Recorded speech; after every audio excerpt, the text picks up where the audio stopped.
The incredible Taj Mahal, poetry of love. Here, Sunday choirs ring a bell of heritage, and flowers bloom on the walls forever, where ornate windows open up to Portuguese art, and wooden borders have surpassed time. Welcome to a place of mortal remains and immortal stories. The incredible churches and convents of old Goa, a new discovery every time you meet.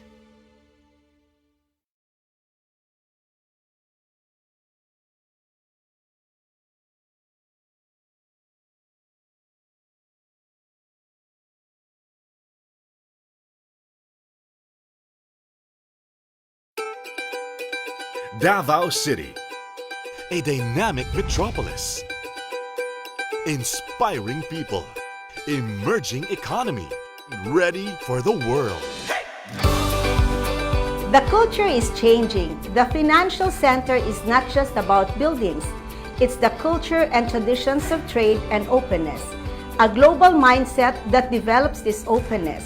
We are fully prepared to create the best business environment for international companies, and the opportunities here are huge. It's an exciting place to work and an ingenious place to live. Davao City values its investors like me. The city accords high priority to the security, public order, and safety sector. It is evident through its world-class public safety and security facilities. As a result, Davao City is now one of the safest cities in the world. A strategic location, a stable government, and an open market economy are few things that Davao City is known for. As Mindanao's primary investment hub, the city boasts its outstanding transport connection, production technologies, favorable climate, and vast fertile land suitable for agribusiness.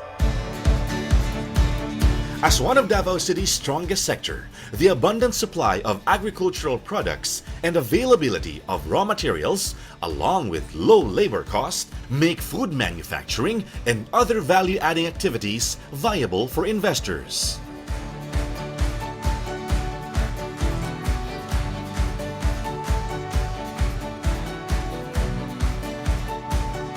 Its top commodity produce are banana, coconut oil, and pineapple, exported to different parts of Asia, reaching as far as Europe, Middle East, and the United States. Davao City is recently recognized as the chocolate capital of the Philippines, as it continues to be the top producer of cacao beans for the entire region. Davao City attracts an increasing number of people who want to live and work here, making it the best place to invest in property development.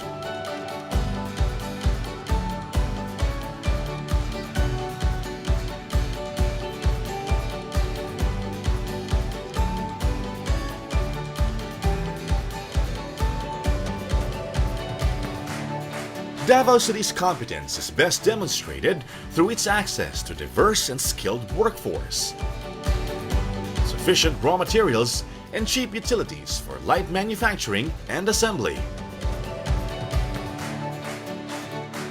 Hailed as one of the most secured and livable cities in the world, Davao City is known for its world-class tourism experience, distinctive destinations and activities, wonderful culture, and acquiescent people.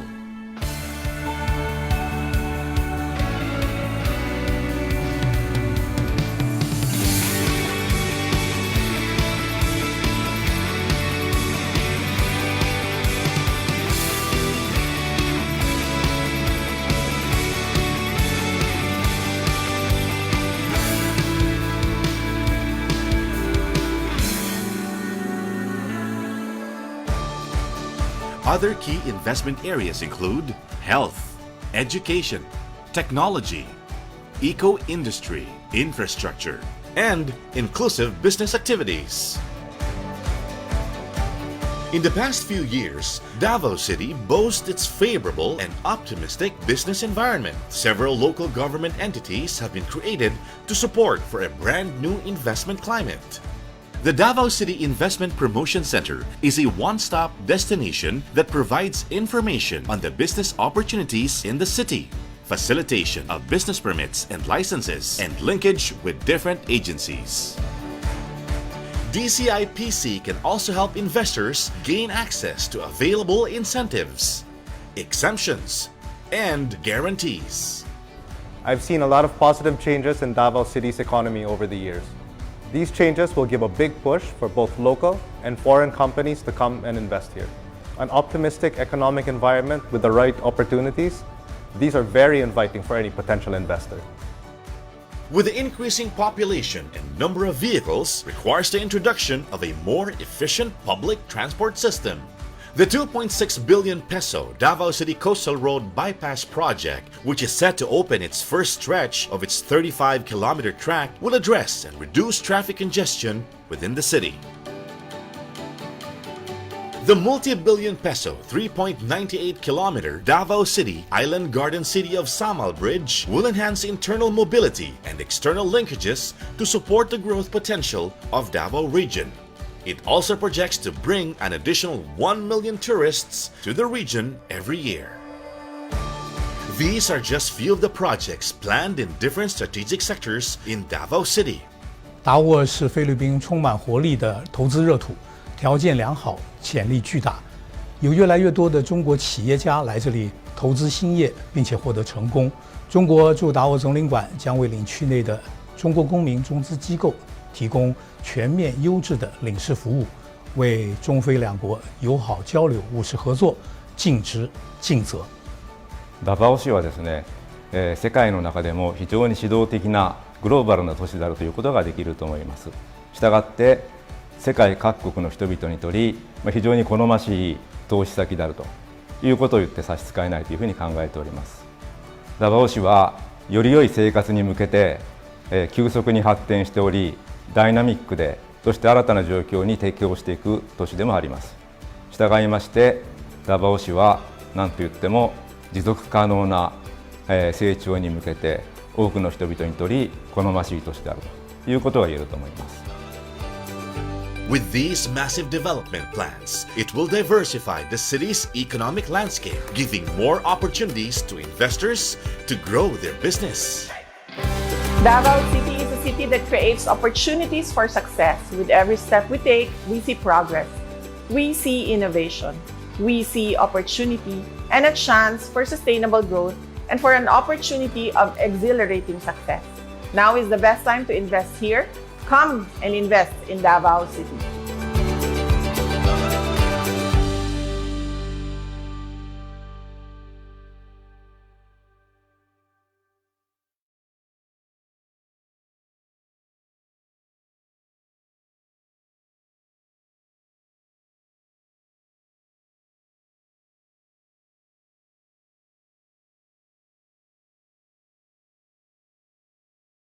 Here,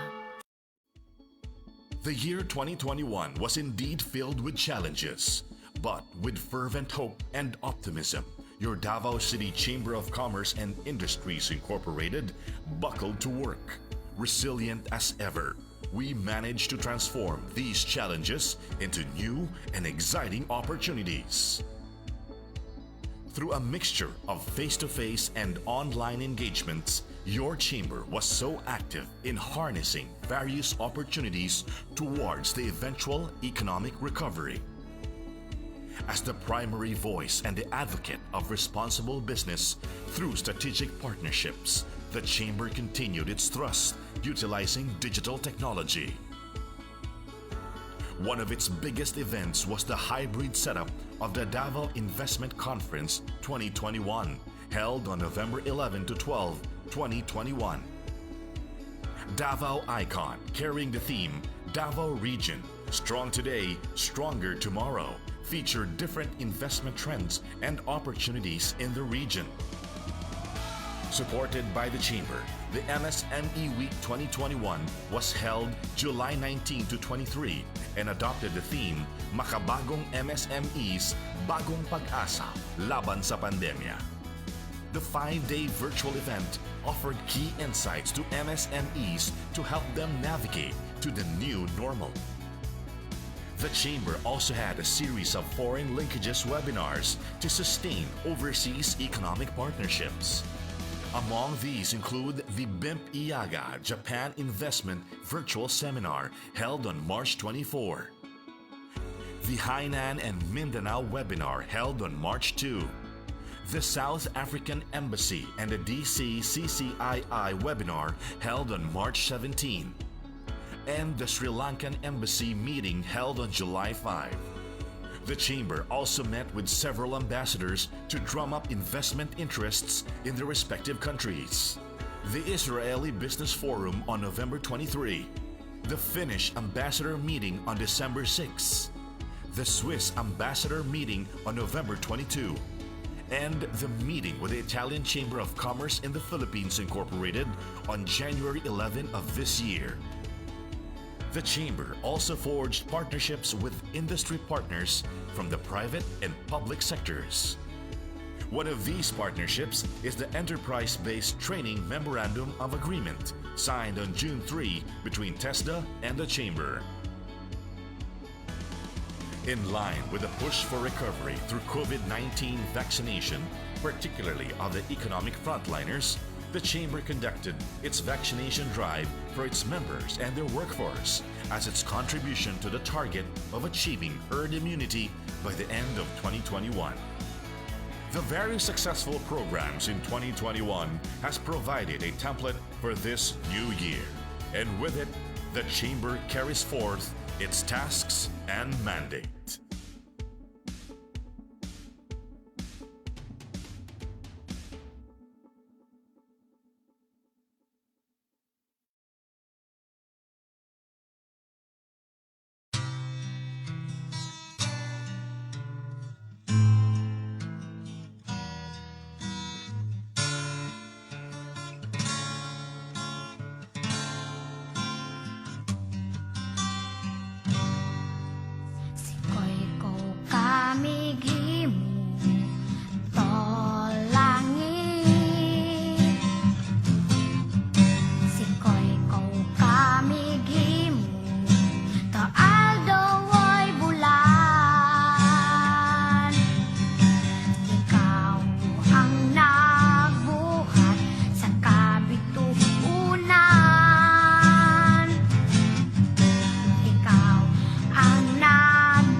أعوذ بالله من الشيطان الرجيم بسم الله الرحمن الرحيم فقال ربكم ادعوني أستجب لكم آمين يا رب العالمين الحمد لله رب العالمين الرحمن الرحيم مالك يوم الدين إياك نعبد وإياك نستعين اهدنا الصراط المستقيم صراط الذين أنعمت عليهم غير المغضوب عليهم ولا الضالين آمين.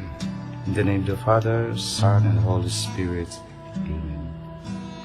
Our most gracious Heavenly Father, we come to you today to praise and worship you and give you thanks for all the things you continue to provide for ourselves and our families.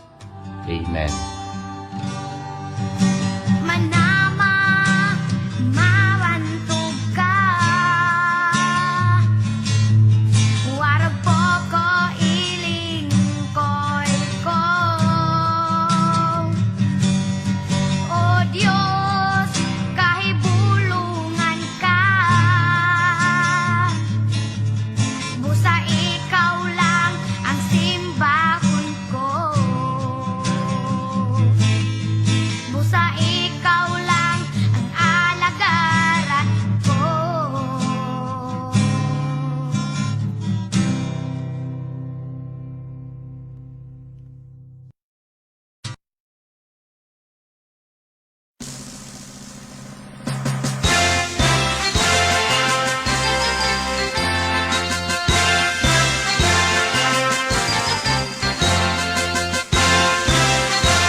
Good afternoon to our attendees from the Philippines and good morning to our attendees from India. Mabuhay! Namaste! This roadshow is jointly organized by the City Government of Davao through the Davao City Investment Promotion Center, Embassy of India in the Philippines, Davao City Chamber of Commerce and Industry Incorporated, and India Business Forum Philippines Association Incorporated. My name is Roland Suico, a trustee of the Davao City Chamber of Commerce and Industry, and I will be one of your hosts for today's online roadshow. Once again, good afternoon and good morning to you all our attendees. Mabuhay. Hello, Mr. Suico. My name is Rakesh Singh Rao. I am representing India Business Forum as a director, as well the India's largest bank, State Bank of India in Philippines. And I will be one of your co-hosts for today's online roadshow. Hi, Mr. Rao. Namaste. Nice to meet you virtually. Now, just a few reminders before we start. We would like to request all our panelists to mute their mics when not acknowledged and to turn on their cameras if asked by the host. Should you have any questions about the presentation of our speakers and our guests of honor, you may type them using the chat box below. Likewise, you may key in your questions during or after the presentation. Now, to officially start, I would like to acknowledge the presence of our guests this afternoon.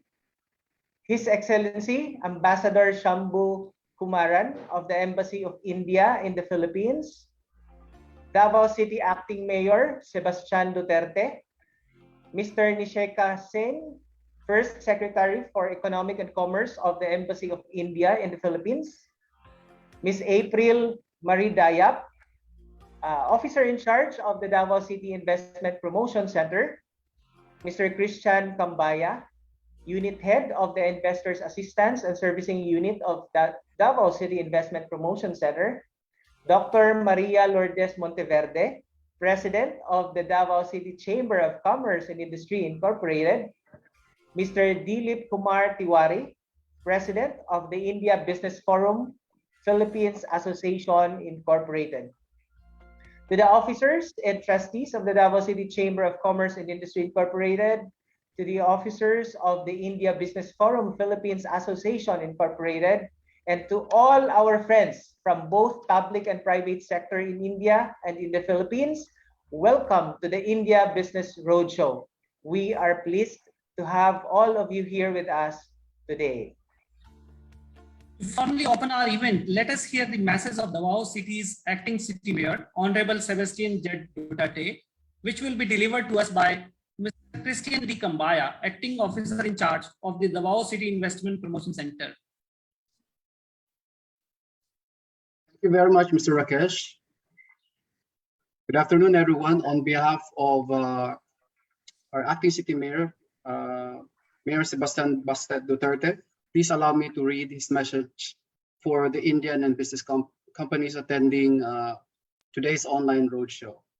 Madayao, on behalf of the local government of Davao City, we thank the Embassy of India in the Philippines, the Davao City Chamber of Commerce and Industry Incorporated, and the India Business Forum Philippines Association Incorporated for partnering with and hosting the Davao City Indian Business Roadshow. We are likewise grateful to all the organizations participating today for considering Davao City as the next destination for your investments. We are confident that today's online roadshow will open more opportunities for partnerships between Davao City and your companies. Let us continue to move forward and ensure the continued growth of our business sectors and economies.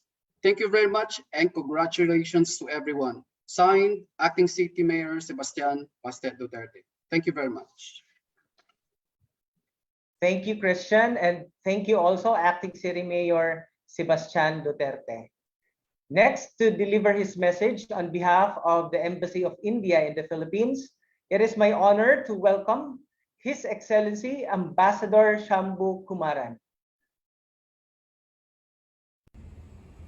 Namaste and Mabuhay. It gives me great pleasure to join all of you this morning in this business seminar organized by the India Business Forum, the Davao City Investment Center, and the Embassy of India. I'm very happy that an Indian business delegation is in Davao. I recall my two meetings with the Honorable Mayor, Sara Duterte of Davao, and her energy and enthusiasm in bringing more Indian companies to Davao and having this constructive conversation.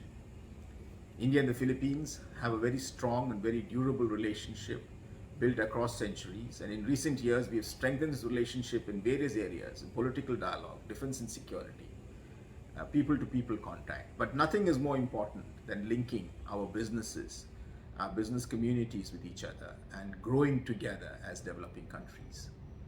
There are various Indian companies already in Davao in areas such as automobiles and food processing, and I hope that out of today's discussions we can broaden that bouquet to include healthcare, pharmaceuticals, BPO and other areas.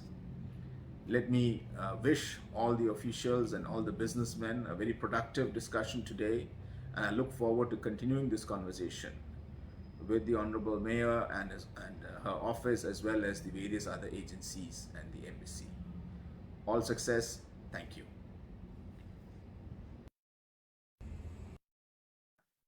Thank you so much, His Excellency Ambassador Shambhu Kumaran, sir, for your forward-looking message. Moving on to our event proper, to introduce Davao City as a premier investment destination. A warm online welcome to Davao City Investment Promotion Center's officer in charge, Ms. April Mary C. Daya. The relationship between the Philippines and India has remained healthy over time, and in terms of trade, it was reported that Indian-Philippine trade is at around 1.6 billion US dollars. There are also around 120,000 Indians currently in the country, and in Davao, there are also a lot of Indians currently living and studying in the city, which led to the considerable rise of Indian businesses, particularly restaurants and food establishments. With this, it is easy to say that opportunities for Indian businesses in the city of Davao is enormous. Davao City offers a haven suitable for business growth due to its business-friendly environment, abundance of natural resources, and the strong partnership between the private and the government sector. Davao City also prides itself for being one of the fastest growing economies in the country, and we could be partners towards this continued growth. Today marks the beginning of this beautiful and meaningful partnership, and we would like to thank the Indian Embassy in the Philippines for this opportunity. We also thank and welcome our Indian entrepreneurs, CEO and investors in today's roadshow, with the hope that you may see and consider the massive advantages that Davao offers for your business investments. Be assured that the city government of Davao is ready and willing to support you and will be with you every step of the way. Now, to learn more about what Davao has to offer, allow me to welcome my colleague from the Davao City Investment Promotion Center, Mr. Christian D. Cambaya. Daghang salamat. Thank you, Ms. April. His Excellency Shambhu S. Kumaran, Ambassador, Embassy of India in Manila, Philippines, the Honorable Sebastian Z. Duterte, the Acting City Mayor, City of Davao, Mr. Nishikant Singh, First Secretary, Economic and Commerce, Embassy of India in the Philippines, Dr. Maria Lourdes Monteverde, the President of the Davao City Chamber of Commerce and Industry Incorporated, Ms. April Marie Dayap, Head of the DCIPC, Mr. Dilip Wari, President of Indian Business Forum Incorporated, friends from the private sector, both from Davao and India, ladies and gentlemen, good afternoon, Madayao, and Namaste. On behalf of the City Government of Davao, allow me to thank the Embassy of India in the Philippines and our friends from the Davao City Chamber for organizing this online roadshow come webinar, allowing us to pitch to Indian companies to showcase why Davao City is still today's best option for investments in the country. As one of the highly urbanized cities in the country, Davao City was affected with the scourge of the pandemic. However, the city of Davao and its economy has been resilient of the adversities it has faced over the years, largely due to the strong resolve of the local government and the untiring efforts of the private sector, guided by the powerful hand of the Lord God Almighty. When we speak of business and investment opportunities, Davao City is not just one of the top destinations, but it is the best and premier destination for investments. To start off, allow me first to share with you a quick socioeconomic profile of Davao City. Davao City is a highly urbanized city located in southern Philippines and considered as the center of trade and commerce in Mindanao. The island has a population close to 27 million people, whereas Davao City has a huge land area of 2,444 square kilometers. That's 4 times bigger than the entire Metro Manila and 6 times bigger than Cebu and 3 times bigger than Singapore. We have a population of 1.9 million people as of 2022. We also have an average annual growth rate of 2.30% and a population density of 749 people per square kilometer. Despite the challenges of the current pandemic, Davao City ranked as the 4th most competitive, highly urbanized category in the Philippines, as awarded by the Cities and Municipalities Competitiveness Index in 2021. The CMCI measures the city's competitiveness level in terms of economic dynamism, government efficiency, infrastructure, resiliency pillars, and other pillars. Davao City's placing was an improvement from last year's ranking of 3rd place. Likewise, the city was also cited by the Philippine Chamber of Commerce and Industry as one of the most business-friendly local governments in the country for several years in a row. In addition, Davao City is considered the safest city in the Philippines with an average of 3.9 monthly crime rate per 10,000 people. In Davao, there's unity in diversity and we consider everyone as friends. A testament to this is the presence of 11 ethno-linguistic tribes, Christians, Muslims, Europeans, Chinese, Japanese, and of course, Indian nationals, and foreign chambers of commerce living and working harmoniously, contributing to the vibrant metropolis called Davao. The city is widely known for its blazing initiatives to protect its citizens and environment from harm and degradation. In fact, Davao City is the first city in the Philippines to enact an anti-smoking ordinance to safeguard the health of its citizens. We are celebrating the 21st year implementation of this initiative, and the constituents is reaping the health benefits of the same. Prior to the pandemic, Davao City's economy was one of the strongest in the Philippines and is considered the main trade, commerce, and industry hub of Mindanao. We had a 7% gross regional domestic product and considered as the highest Mindanao and the 3rd among the 17 regions in the country, according to the data released by the Philippine Statistics Authority prior to the pandemic. The city has 48 colleges and universities, serve the ever-growing human resource requirement of the different companies and investors in Davao and Mindanao and the Philippines. Whereas the labor cost is very competitive, having one of the lowest minimum wage in the country.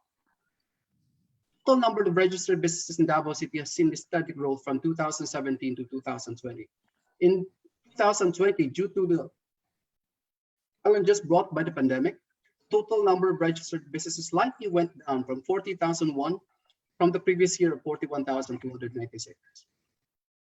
As a result, business registration recorded a slight increase in capital from 288 billion pesos compared to 2019's 286 billion, or a 0.7% year-on-year growth. Nevertheless, the city has favorably maintained a positive growth rate in the number of businesses over the years. In terms of industries, the leading industries in Davao are the wholesalers and distributors with a 29% share, followed by manufacturers with 19%, retailers with 16%, and services with 12%. As shown on the screen, Davao City's economy is largely driven by the services industry.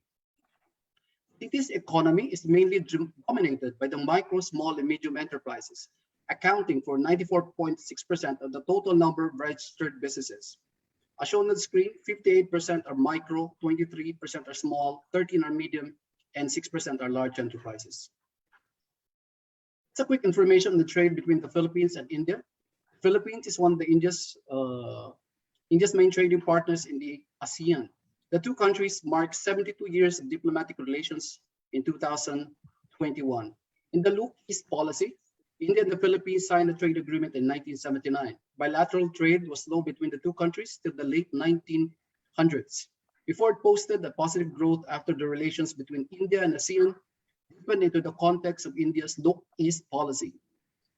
In the 2019-2020 period, bilateral trade stood at $1.7 billion US dollars, with exports from India to the Philippines at 1.287 billion, while India's imports from the Philippines was recorded at 451 million in 2019-20, according to the data from India's Ministry of Commerce. Drugs and pharmaceuticals are the top Indian export to the Philippines, according to the same data. In 2020, India's pharmaceutical industry exported $267 million worth of products to the Philippines. Shown on the screen are the other export products in India to the Philippines, such as minerals, fuels, products, and medical parts and accessories. Going back to Davao, in terms of economic recovery, we recognize that the lifting of quarantine restrictions and continuous vaccination rollout and booster shots will help boost the city's path to a sustained economic recovery. As of February 4, 2022, a total of 1.2 million of our constituents already got their second dose, and 181,000 got their booster doses. Likewise, the city has also undertaken mobile vaccination so that we get more people protected from the harm of COVID-19. To complement this initiative, strong implementation of the Davao DQR has been enforced. If Davao QR is Davao City's official contact tracing system. This system is designed to manage the spread of COVID-19 to keep our citizens safe and healthy, which has been proven to be effective since its implementation. To initiate a whole government approach in dealing with COVID-19, Mayor Sara Duterte issued Executive Order Number 4, reorganizing and operationalizing the Davao City COVID-19 Task Force. The COVID Task Force was created 3 clusters named Response, Vaccination, and Recovery, composed of local government offices tasked to prepare and execute plans to manage COVID and help reboot the local economy. As mentioned earlier, the city has fully embraced rapid vaccination as a tool to halt the spread of COVID-19. In addition, we have opened more swab sites to hasten the coronavirus testing and to improve the turnaround time of RT-PCR test results. On the other hand, there are numerous reasons why Davao City is still today's best option for investments.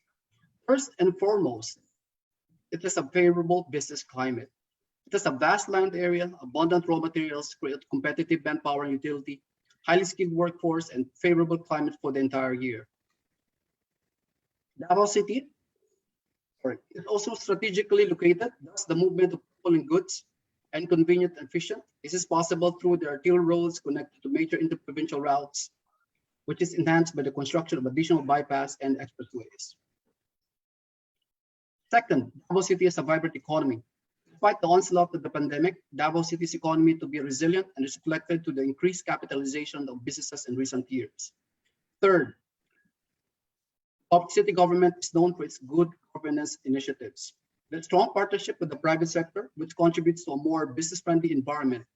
The seal of good governance awarded by the Department of the Interior and Local Government is a testament to the good governance been affected by the Duterte administration, particularly in the fields of financial administration and accountability for disaster preparedness.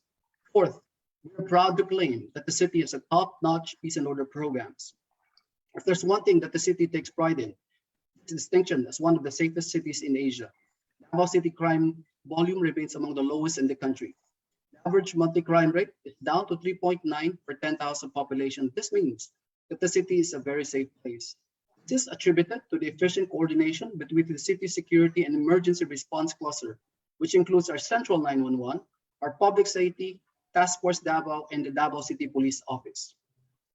More importantly, Davao's convenient accessibility. To enhance the city's accessibility, various infra projects are planned or are ongoing implementation under the Build program of the national government, which include the 105 kilometers Mindanao Railway project that will connect Tagum, Davao, and Digos.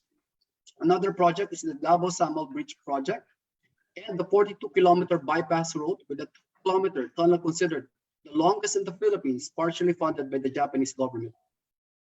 Another project of the city is the high-priority bus system, which will replace our jeeps with modern buses, which is targeted to be fully operational by the year 2023. Partial implementation of the HPBS is currently being undertaken using 3 routes. Furthermore, Davao City takes pride in being the first local government to have created an investment promotion unit, the Davao City Investment Promotion Center, or the DCIPC. With the existence of the center, the city provides investment incentives to new and expanding businesses as provided in the Davao City Investment Incentive Code. With the creation of the DCIPC, a set of local incentives is made available to qualified investors who will invest in our 10 priority investment areas, which I will show in a little later. Since 1995, the DCIPC has granted a total fiscal incentives of 241 investment projects. For this year and onwards, DCIPC's focus will be on the following areas: tourism, technology, agribusiness, and manufacturing. Other priority investments that we are promoting are education, property development, eco-industry, infrastructure, inclusive business activities, and health. For agribusiness, Davao City is blessed with vast and fertile lands, making it an ideal place for agribusiness investments. We highly encourage companies and enterprises to look at cultivating and processing food and other agriculture products which are abundant in the city. In addition, the local government has consistently considered agro-processing and industrialization as one of its development thrusts. Agribusiness is a big business in Davao City, considering that 67% of the land area is classified as agricultural. Likewise, 7 of the country's top 10 agricultural exports are grown mostly in Mindanao, particularly in the Davao region, where are produced in huge quantities in the island, according to the data of the Philippine Statistics Authority. Davao region's the second biggest coconut producer in the country. Raw materials of emerging agribusiness like cocoa sugar and cocoa water are also abundant in the city. Next slide, Mark. Cocoa sugar is being marketed domestically, also to the US and Canada, as a low glycemic index sugar that can substitute for table sugar and even compete with low sugar products. Cocoa water's market demand has increased dramatically over the years. The national government has officially named Davao City as the cacao capital of the Philippines, as it continues to be the top producer of cacao beans for the entire region. The declaration was made following the constant production of high-quality beans in the Davao region. Davao cacao beans have been recently selected as one of the top 50 samples in the edition of the Cocoa Excellency Program entry point of International Cocoa Awards in Paris, France. It was recognized as one of the world's best and is now one of the sought-after beans chocolate makers from the US, Japan, and Europe. In terms of opportunities, agro-processing, modern post-harvest facilities, technology services with the following activities like cold storage and blast freezing facilities, for agriculture produce, trucking and agri-logistics services are opportunities waiting in Davao. Next, we consider light manufacturing as one of the top 4 sectors for investment promotion because of its labor-intensive advantages and because of the current public health emergency. To support this industry, City Government of Davao, under its existing city ordinance, has allocated a wide area intended for manufacturing activities as shown on the map. Business operating costs are an important part of the Philippines.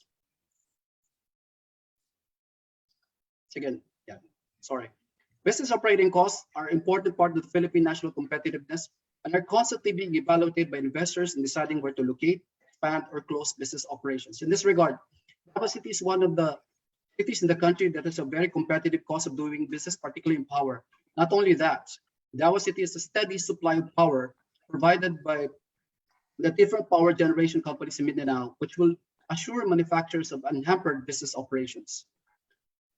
Light manufacturing assembly would include setting up of factories for pharmaceuticals and cosmetics, face masks, construction-related materials, and biotechnology. We welcome investments in pharmaceutical companies from India in this regard. Another priority investment areas that we are promoting is under tourism. It is a fact that this sector was greatly affected by the pandemic. Thus, there's a need to focus on this and help get back on its feet again. Tourism plays an important role not only in Davao, but also in the entire country. It does not only boost the economy and create thousands of job opportunities and infrastructure developments, it also gives a sense of cultural exchange between foreigners and citizens. Investments in these areas are shown on the screens. Some are theme parks, convention centers, and sports tourism and halal industry. We strongly believe that this industry will have a strong rebound, anchored in government's steadfast resolve to implement full vaccination of its people. Next, Davao City was elevated as a center of excellence for Information Technology Center as an information technology investments by the Information Technology Business Process Association of the Philippines, or IPBPAP, due to superior quality of manpower and availability of world-class infrastructure. Support for the BPOs is reflective of the city's rapid growth. The city is host to major global outsourcing companies. Shown on the screen are the brands and companies that have chosen Davao as their place of investments, like IBEX, Teleperformance, Next BPO Solutions, and others. By the way, some of these BPOs are owned or run by Indian companies or Indian nationals. Davao City has 48 colleges and universities with an annual average of almost 30,000 college graduates to support the ever-growing workforce requirements, particularly of the ICT outsourcing industry. Infrastructure to support BPO offices are on the rise. In the past few years, there have been plenty of construction projects in motion around the city. The city is under the midst of a growing construction boom despite the pandemic. Much of the city is building structures to accommodate businesses, including BPO. It also aims to cater to the growing population of the city. This then translates to a more vibrant workforce that complements the growing number of businesses in the city. To support the insatiable office space requirements of the outsourcing industry, property developers have established buildings that can meet the needs of the industry. Excuse me. The city is host to 2 IT parks and 11 IT centers currently registered with PEZA. Evenly spread across the city are the location of these IT parks and centers, as shown on the screen, and there are more of these facilities that are planning to be built by well-known real estate developers. For Davao City, please consider the following activities as investment opportunities, as shown on the screen. Transportation infrastructure is a category that recognizes the city's need for improved port infrastructure, land transport facilities, and logistics support if we are to further support the growth of our agribusiness, trade, and tourism sector. Therefore, solicited and unsolicited projects, telecommunication projects, international gateway facilities, and other activities related to infrastructure as determined by the local government of Davao are qualified. Through the years, property development sector has registered the highest investment value and employment generated. Considering the ripeness of the industry for promising returns of some of these products, this area includes the development of low-cost residential areas, socialized housing.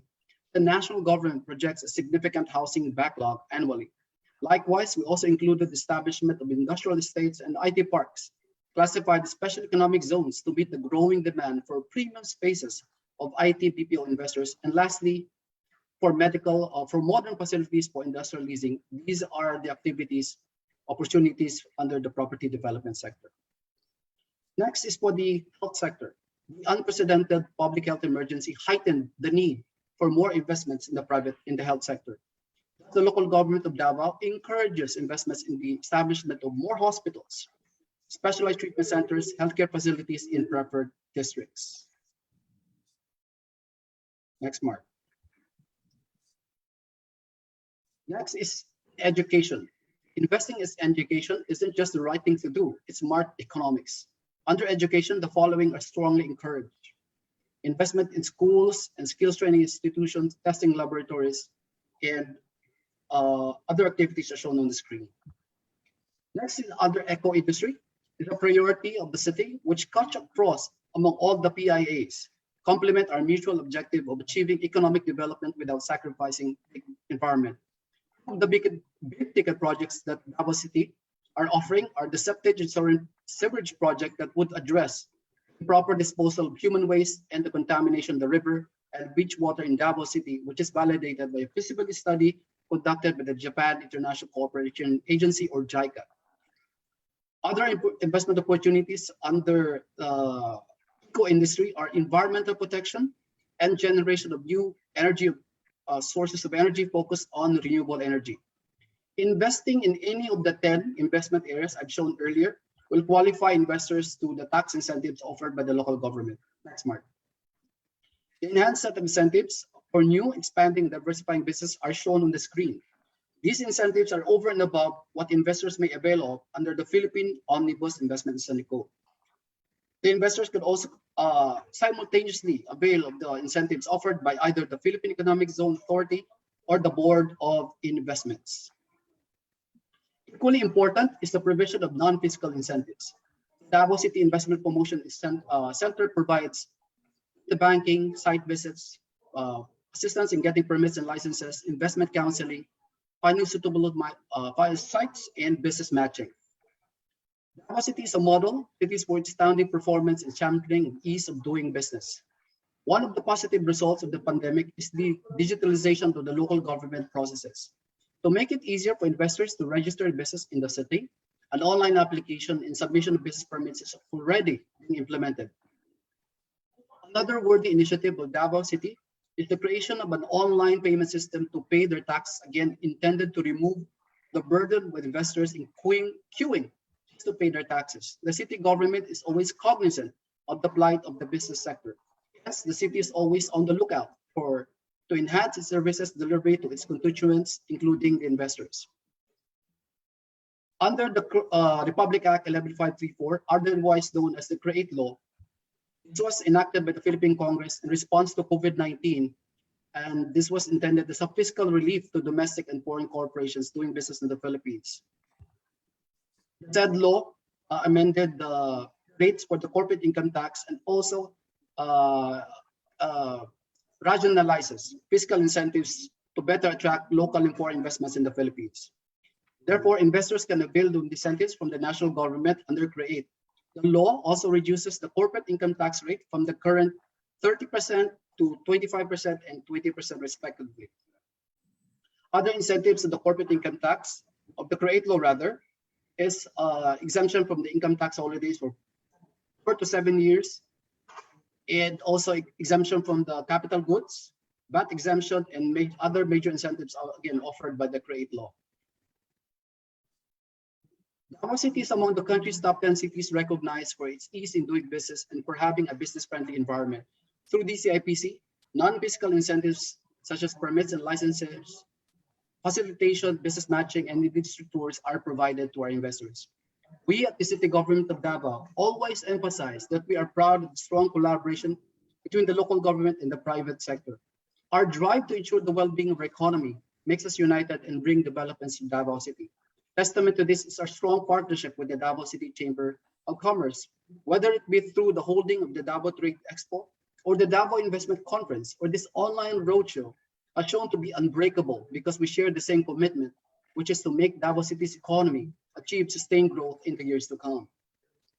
This goes to show that when you invest in Davao City, the local government and the various private organizations and the Davao City Chamber will be supporting you all throughout the way, because we consider you as partner in driving Davao City's ever-growing economy. We therefore invite you to seriously explore the immense unlimited opportunities waiting in Davao City. Invest now in Davao. Thank you and dagang salamat, Maria.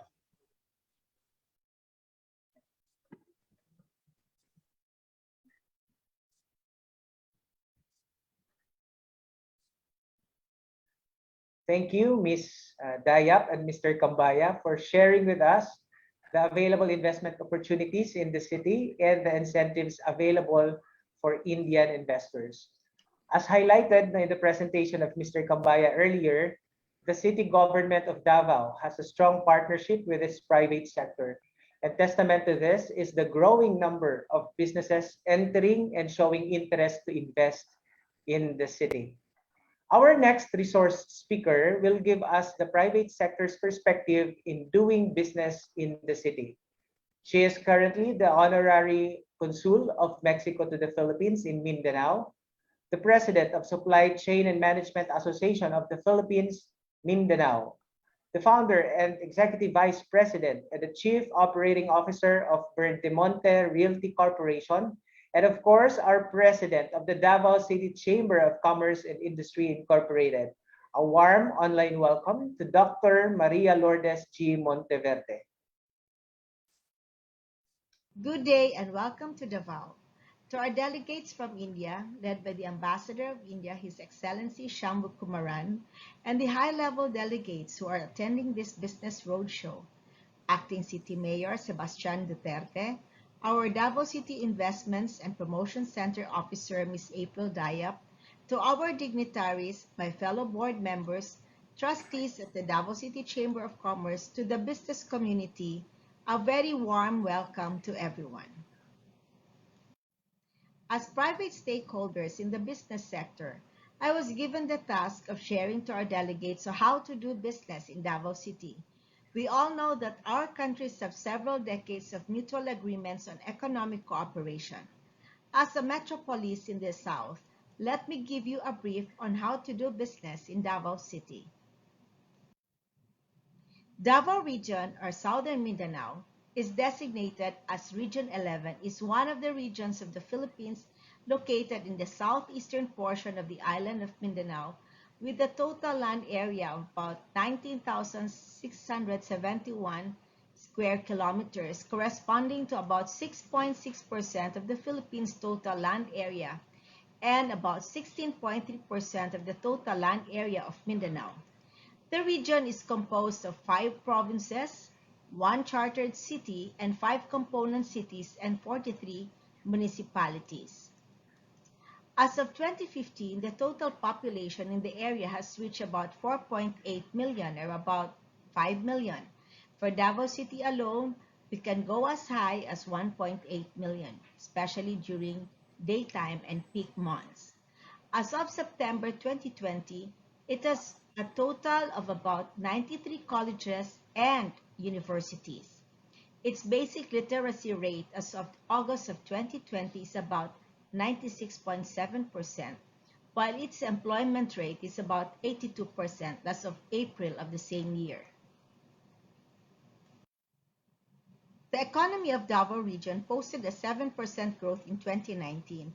It increased by about 59 billion pesos and it reached about 900 billion pesos in 2019. Of the 3 large economic industries, the service sector contributed to the most to the region's economic growth in 2019 with a 5% growth rate. And the industry contributed a lot, while that of agriculture was slightly lower to less than 1% growth rate. With its 7% growth, Davao region is the 3rd fastest growing economy in the country in 2019 and the fastest in Mindanao. When it comes to competitiveness, Davao City is the 4th most competitive and highly urbanized city. It is also the 3rd in economic dynamism, 3rd in government efficiency, 3rd in infrastructure, and 6th in resiliency, according to the Cities and Municipalities Index of the Department of Trade and Industry. Davao City, in terms of industry, has 1 international airport, 3 major seaports, that of the International Port of Davao, Sasa Wharf, and the Davao International Container Terminal. And we have 13 domestic routes, 5 international routes, and our airport can accommodate more than 2 million annual passenger capacity, and it has a 5.5 million 20-foot equivalent unit total port capacity and has about 69.13 hectares total open storage spaces. And our annual cargo capacity is about 84,600 metric tons with a total combined berth length of 2,716 meters. As of November 2017, Davao region has 16 economic zones based on the list of the Philippine Economic Zone Authority, or PEZA, of which 11 are IT parks and centers, 3 are agro-industrial economic zones, and 2 are manufacturing economic zones. Davao City also has a very strategic location in Mindanao, and it is almost typhoon-free. And when you talk about the Philippines, of course, Mindanao has a lot of investors coming in from our sub-regional organization, which is that of the Brunei, Indonesia, Malaysia, Philippines sub-regional cooperation. And when it comes to trade, our top 5 exports are bananas, coconut oil, pineapple, fruits and nuts, and desiccated coconut. And our top 5 imports are petroleum products, petroleum oil, light petroleum oil. Then we have semi-finished iron, or the non-alloy steel, rice, and coal. For our investments, the BOI PESA approved investments for the year 2021 was about 724.72 billion pesos. And this was mostly concentrated on the following: information and communication with about 34%, electricity, gas, steam, and air conditioning supply of about 23% or equivalent to 166 billion, construction, which is about 11.8%, real estate activities of about 73.74 billion, and manufacturing. Now, when it comes to the ease of doing business, the Ease of Doing Business and Efficient Government Service Delivery Act addresses the priority number 3 of the 0+10 socio-economic agenda to improve the country's competitiveness and ease of doing business. The benefits for the business sector, whether starting a business or running a business, the issuance of business permits and licenses must be simple, speedy, and streamlined in all government agencies. For the process of securing your business permit, Davao City has a one-stop shop business permit renewal and even securing your business permit. The one-stop shop will let you complete the process within 3 steps: file, pay, and claim, as shown here in this slide. And you can also apply for your permits online. Now, for the cost of doing business, we have several rental spaces, land lease, and we have office space and retail spaces. And you can easily see the figures here. It's very affordable and very competitive. For the different sectors, our wage rate are also very competitive to that of the international community. For non-agriculture, it's about 396 pesos. Agriculture is about 391. For the retail service, if you have more than 10 workers, it's about 396 pesos. For employment of not more than 10 workers, it's about 381 pesos. But you can ask more of this from our DOLE and that of our Department of Trade and Industry. Now, we also have business incentives. Investing in the city's preferred investment areas will qualify businesses to receive local fiscal incentives for up to 3 years and up to 5 years if the investment is in the preferred districts. Investors will also receive non-fiscal incentives such as investment counseling and business matching, which will be facilitated by the Davao City Investments Promotion Center. Davao City is known to be investment friendly, and we have local fiscal incentives like 3 years business tax exemption, 2 years real property tax exemption, 3 years mayor's permit fee exemption. And the government offers longer fiscal incentives of 5 years for projects located in preferred districts of Calinan, Baguio, Marilog, and Paquibato. For the non-fiscal incentives, we can facilitate your processing of local permits and licenses, business information data banking, referral for manpower and raw material sourcing, investment counseling, and business matching. You just have to keep in touch with that of the Davao City Investment Promotion Center and, of course, the Davao City Chamber of Commerce. We have different qualification for incentives, and it must meet the minimum capitalization and employment requirements. Please take note of the different classifications, such as that of the enterprises, small scales, medium scale, large scale. So for the capitalization, for small scale, it's about 3 million to about 15 million pesos, and medium scale of about 15 million to 100 million. Large scale is over 100 million. And the employment for small scale is not less than 10 persons, for medium scale at least 20 persons, and that of large scale, which is about 100 personnel.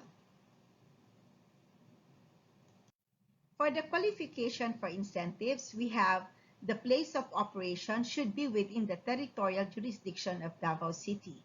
The investment project, whether new expansion or diversification, is among the identified priority area of investments. And we have the following: agribusiness, tourism and recreational facilities, light manufacturing and assembly, real estate, property development, health and wellness, educational and sports facilities, environment protection or green projects, ICT, information communications technology, generation of new sources of energy, transportation and infrastructure, and possible public-private partnership projects. And these are the top investment areas: agriculture or agribusiness, light manufacturing, transportation and logistics, health services, information technology, property development or real estate, energy, and of course, tourism. And there are also qualifications for incentives, and this will depend on the capitalization, the employment requirement, and the filing fee. For capitalization, there is a different filing fee for each that is required of your investments. And this will come in with a minimum of 3 million to 5 million pesos to up to over a billion pesos. And when you talk about employment requirement, it can be as low as 10 persons to more than 100 personnel. And there's the corresponding fee that is also found here in this slide. Davao City is also investor friendly, and we have BOI, or the Board of Investment and PEZA incentives, which are 4 to 6 years income tax holiday bonus, the 5% special tax rate, duty-free importation of capital equipment, spare parts and supplies, exemption from wharfage dues and other fees, and of course, employment of foreign nationals. Though we have a very strong Philippines and India economic cooperation, I could not just miss out to inform this body that for the past 25 years, we have had very strong relationship with India. And this is because of our excellent healthcare and education system, which easily links Indian students to come to Davao City. At the moment, we have our topmost medical school, the Davao Medical School Foundation, wherein we have more than 4,500 Indian students, and has been a standard of excellence when it comes to medical education for India and that of the Philippines. With almost 5,000 Indian students taking up medical and health sciences in Davao, Davao City has an Indian community from food, health, commerce, hotel, restaurants, accommodations, condotels, and hostels, which Davao has opened up to the Indian community for the past 25 years. With this, I would strongly urge that we should do more business between India and the Philippines, particularly Davao, where you can expand your business, and besides, as we always say, life is here in Davao, the good life, with welcoming Davaoenos, and we hope to see and have more Indians in Davao. Thank you so much.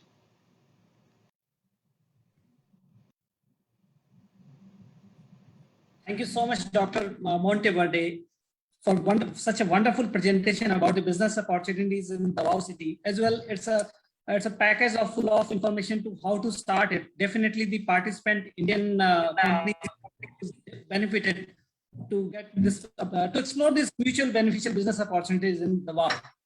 At this juncture, let us hear a presentation from Indian Business Group also, highlighting their strength, capabilities, and interest for collaboration.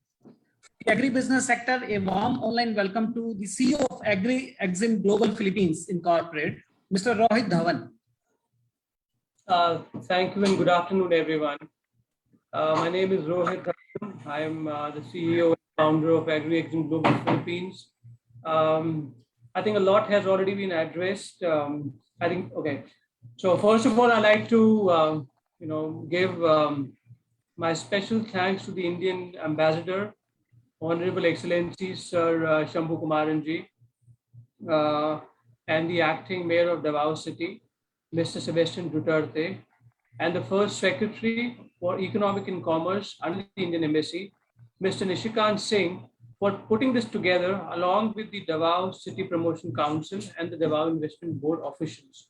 I think this is a great initiative for companies like us who have been invested in Davao and we are also expanding as we speak. So thank you so much for that.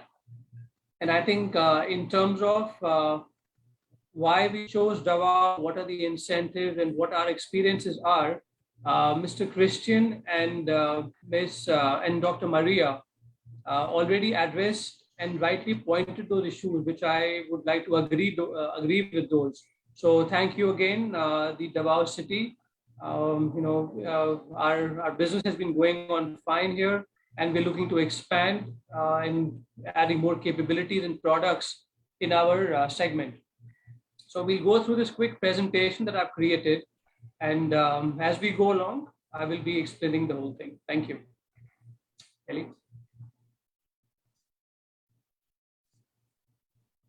So AgriExim is actually a sister company of India's largest organic food processing company called Suminter India Organics. Our vision is to be the most trusted and reliable provider of organic and sustainable agriculture products globally. And the 5 key values that we believe in: find opportunity in adversity, work with integrity, collaborate with mutual trust and respect, strive for excellence, be entrepreneurial and innovative, and be customer focused.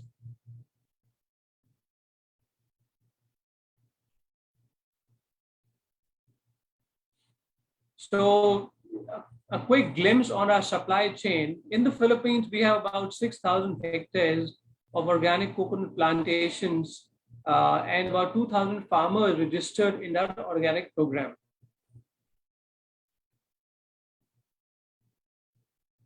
So this is a short display of the value chain that we create. We first approach and train the farmers that we would be converting to organic.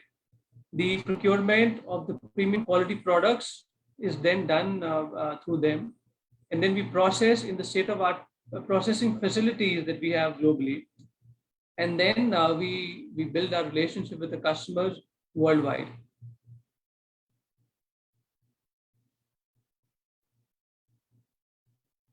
So at the moment, we are present in 4 different geographies, in India being our primary company, in the Philippines, in Ethiopia, and Uganda. But in 2020, we had about 80,000 farmers registered under our organic program. And by 2024, we are looking at about 200,000 farmers globally. So here are some on-field demonstrations that we do in terms of training of the farmers to be familiarized with organic farming, the crop health management, the pre and post harvest management, storage discussions, and these are done in the local native languages.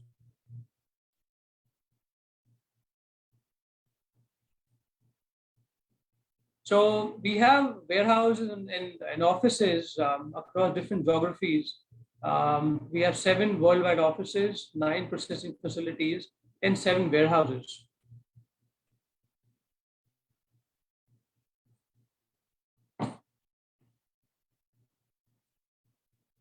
So we believe in triple bottom line approach, where we look to impact the economical, environmental, and the social aspects. In the economical, creating and channelizing stable market for the farmers, adapting cost-effective farming techniques, farmer benefit with premium rates for the products that we buy from them. And then in the environment side, eliminating the usage of harmful chemicals, improve soil condition over the years with more resilient crops. And in the social aspect, we engage in several community building projects for the welfare of farmers and the families. Education program for children, water management programs, distribution of equipments that they need. So those are some of our focus areas. So these are some of the recognitions and awards that we've been getting from the Indian company. We've been getting the award for the best organic exporter of the year for last 7 years. Then other awards are there in the runner-up for the best small and medium enterprise, etc. So we are looking to look forward to doing the same thing in the Philippines as well. In terms of the sustainable impact, in relation to what I said before, these are the activities that we are focused and we like to do these in the Philippines at a much larger scale. We initiated a girl child education scholarship program back in India. Then these are the basic infrastructure things that most of the farmers do not have there. And I'm sure we can provide the same things in the Philippines as well.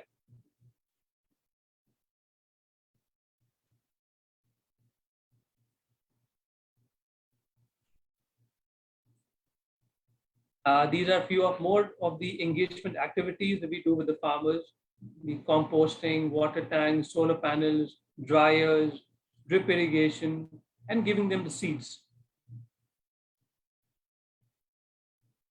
So this is our product portfolio globally. We are into spices and herbs, animal feed, which is the soya bean, cotton, chia, sesame, coconut oil is from the Philippines, sugar is from India, vanilla, sunflower, and cacao is from Uganda.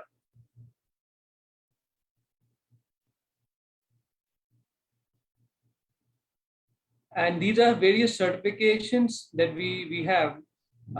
Fair Trade, EU Organic, USG Organic, BioSwiss, kosher, BRC for the factory. So this is really our strength, and we can generate a lot of business with social fair trade certificates like the Fair Trade, which I will have a mention later on. And these are some of our buyers for various product portfolios. Starbucks, we sell them from our Indian project, spices, and then for H&M, it's the organic cotton. As we speak, we were also able to get on board Uniqlo and Inditex, which is the Zara, Marks and Spencer, Unilever. Purdue Chicken is the biggest American organic chicken company to whom we supply our organic soybean.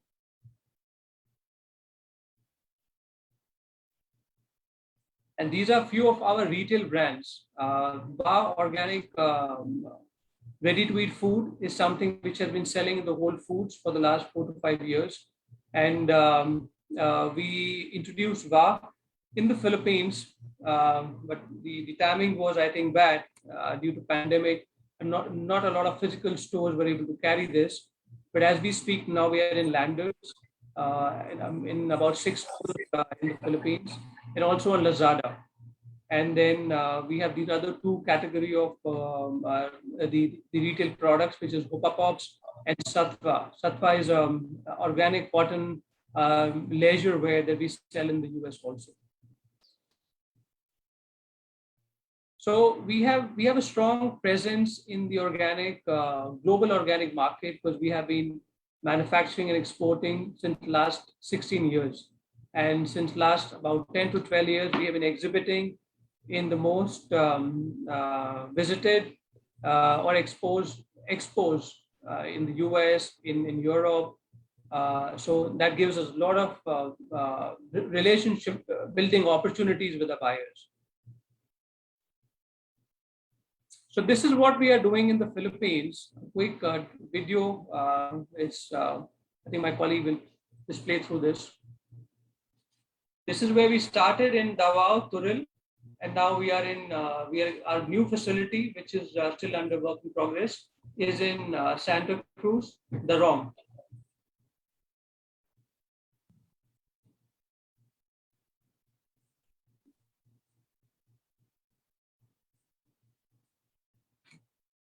Audio? Where's the audio?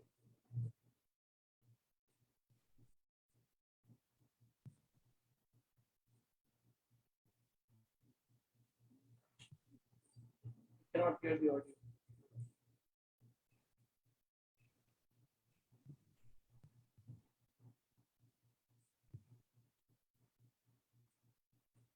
I'm sorry, there's a glitch. We are not able to hear the audio.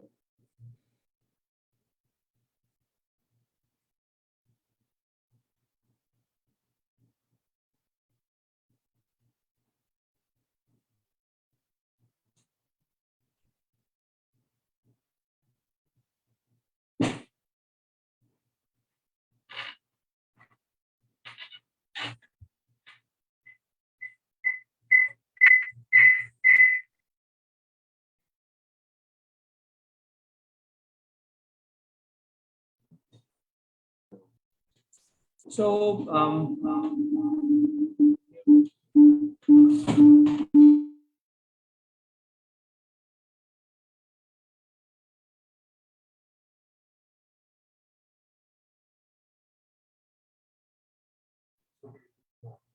So I think there is some audio glitch. There was small introduction by the farmers. We were able to generate some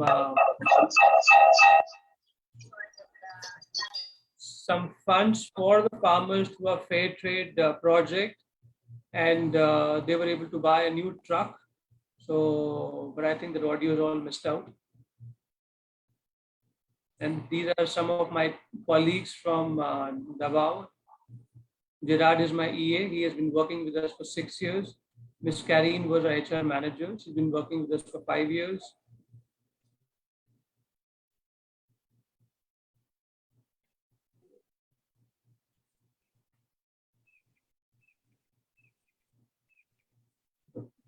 This is Mr. Pratish, who's our production manager. He has been working with us for 6 years also. In fact, he was one of our first colleagues when we had started business in the Philippines. We have the audio. Can you skip?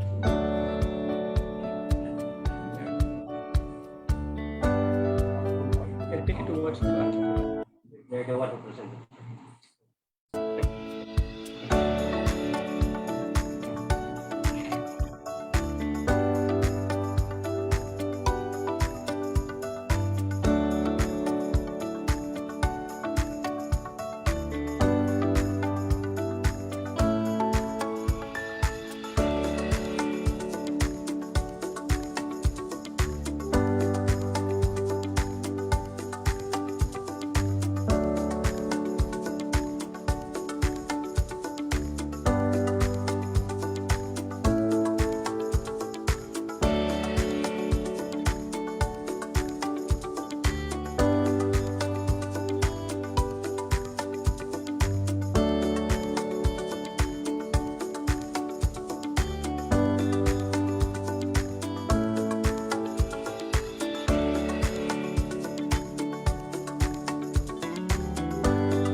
I think we already been through this part, so we can skip this and move to the Philippine part.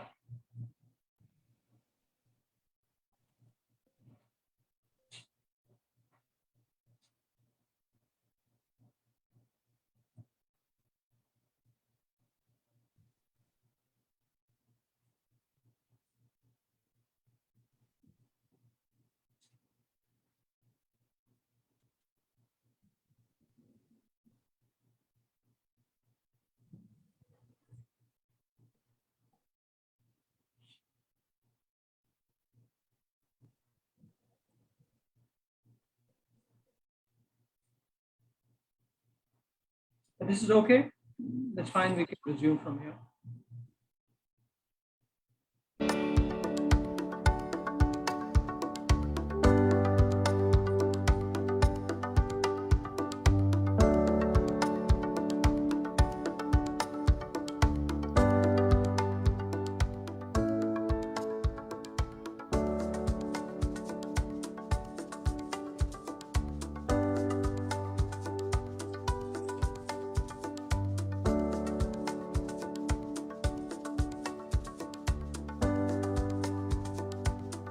Di pelabi di kelahat di dua grupo dini di Agrixim tungod di asosasyon mi di Mabis Kupawa nun plano hida di Agrixim di gami nga mag-adapt di organic farming idad pelemi alpo biyanan tapianan ni abutan isangan muna magamit gami di chemical malmo gid idad pelemi alpo.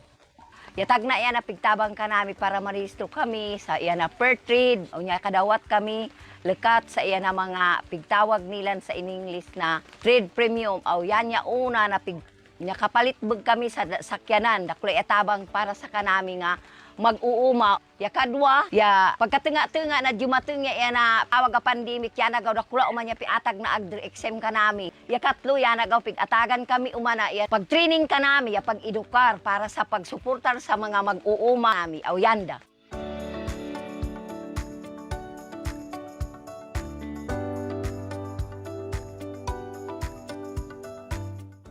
Hi, I am Karine. I am the HR Manager of AgriExim Global Philippines. AgriExim is a great place to work because of so many things. One of which is that it promotes employee empowerment. So there's a lot of career opportunities and you will discover your potentials. And I have complete belief and faith in the vision of the company, especially in making sure that the lives of our local coconut farmers will be better.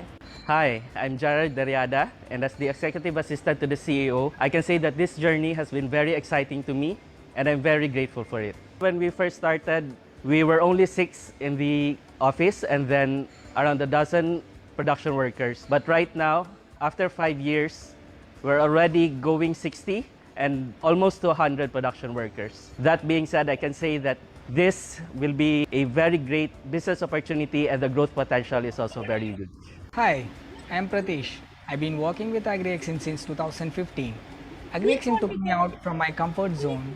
Working in a foreign country comes with a change of lifestyle, but it's a great opportunity for me to experience and improve on career. AgriExim also allows me to broaden my professional knowledge by trusting me to handle one of the major department, production. I am believing that my desired career growth will be achieved in this company because of its vision to be a global producer of coconut products. Thank you.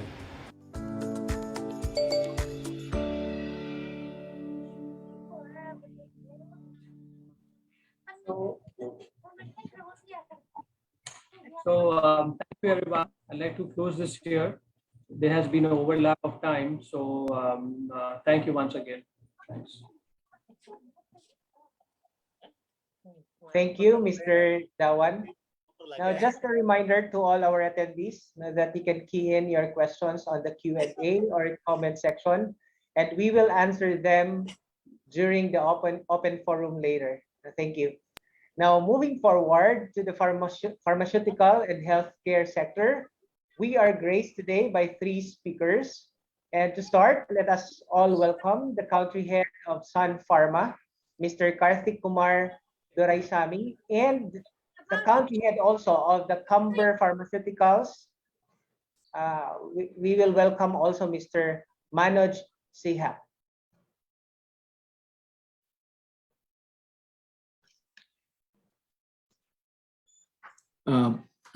Very good afternoon to everyone. Am I audible, sir? Yes, sir. Go ahead. Yeah. Thank you so much. And first of all, we would like to thank everyone here, the attendees and the participants here, and our Excellency ambassadors and the Davao, the Chamber of Commerce. It's a great honor for us, for me and Manoj, to present the Indian pharmaceutical industry and give a perspective of where the India represents in the pharmaceutical sector. So allow me to share my screen.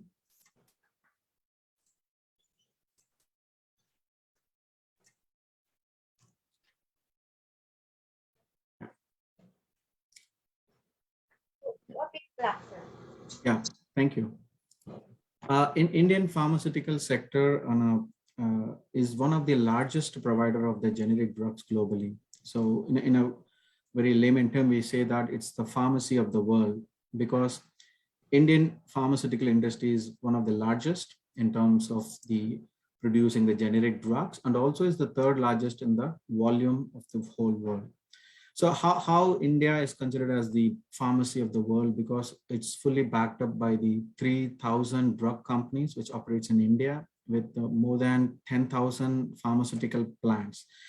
So it's one of the highest number of US FDA approved plants which is present outside the US. So you can imagine the amount of medicines produced in India, which is high quality generics has been produced. And India is considered as the global leader in many vaccines, something like DPT, BCG, and measles vaccines. So one of the largest productions happens in India and supplies to the global market. and India accounts for more than 60% of the vaccine production of the whole world. So these are all the credentials of India, where it supports the whole healthcare system of the global, across the countries. So what makes India is very progressive, and what makes India to be this kind of pharmacy of the world is something which brings us the ability of producing high quality medications, and able to have the standards in manufacturing practices, what we do in meeting all the global compliances. Indian pharma market is expected to currently at around 42 billion US dollars, which is expected to expand nearly 120 billion dollars by 2030. So that's the progress where India industry has made in this sector. And we are very proud to say that Indian pharmaceutical exports also stood one of the highest in the 2021, with 24 billion US dollars we have been exporting to the global markets. If you look at the export side, which are all the markets which we export and where we send our medicines. So the number one market where India stocks are going, or the Indian exports are going, is the North American markets, which is nearly 34% of our global exports is going to the North American markets. So why we say North American markets are the most highly standard markets, where the requirements are really high. So where you can see where Indian companies could be able to meet all these regulations and the requirements of the global markets, and we can able to meet that standards. And also when it comes to the ASEAN countries, India's contribution is somewhere around 7% for these ASEAN markets. And that's where India's role plays in as a global pharmacy of the world. If you look at what are the perspective, why Indian pharmaceutical industry is very able to do this, is the three major advantages where Indian pharmaceutical industry is placed on. One is its capacity. It makes the industry to able to serve the demand of the global market. Second, it's the competencies, what the Indian industry had able to evolve in the last 40 years, and also the cost efficiency. And that makes the most important element where the Indian drugs are being used across the global markets. I would invite Manoj to take it from here to explain the different aspects which makes the Indian pharma in this place. Thank you, Karthik. Before I start my presentation, I would like to thank Davao Chamber of Commerce, Indian Business Forum, Indian Embassy for giving this opportunity to present some highlights of Indian farm industry. So as Karthik rightly mentioned that, Indian pharma, we look from different angles that why Indian pharma is so successful across the world. So I'll touch base upon all the points. So now you can see that 8 out of the top world 20 generic companies, they are from India. 90% of the WHO pre-qualified antiretrovirals, anti-tuberculosis, anti-malaria are sourced from India. 70% of the patients belonging to 87 developing countries receives medicine procured from India by the non-government organizations. 65% of the world WHO demand of the DPT, BCG, and 90% of measles vaccines, they comes from India. As Karthik mentioned before that, the total like 60% of our world contribution comes from India of the vaccines. Why, like the question comes that, why we are so efficient as an India in pharmaceutical industry, why we are able to grow. The first factor that, is like the cost efficiency, which goes being the reason for this, that anything which we produce, if we take a comparison, if it takes in $100 in US to produce the same thing, it takes $85 in Europe, whereas in India, it takes only $40 to produce the same, output. So that's one of the reasons what I see that India is so competent. Now coming to competency in the terms of that, how strong we are in the terms of abbreviated new drug applications. This talks about, our competency, our quality, that you can see this graph, which is circled. India have like maximum numbers of the ANDA applications which are filed to US FDA. So that speaks of the quality, and another second largest number of US FDA approved plants there in India. So that talks about our quality. And moreover, in the terms of, say, why we have excelled so much in pharmaceutical industries, that we started it quite early, and Indian government have supported Indian pharmaceutical industry close to like 50, 60 years back. We started getting government incentives, production link incentives, and a very good talent pool, which comes from the chemistry background, that we have a very good skilled labor, because of which we are able to excel in this industry as compared to the other countries in the world. Next. Now I'd like to touch base upon like India's contribution during this pandemic. When the whole world was suffering, India came forward, and they supplied, starting from, say, hydroxychloroquine to paracetamol, to more than 150 countries across the world. India supplied a total of 58.7 million COVID-19 vaccine to more than 17 countries. We played a very key role in defending pandemic by increasing capacity in our vaccine manufacturing. We have one of the biggest vaccine manufacturing capacity in the world, and the company name is Serum Institute of India.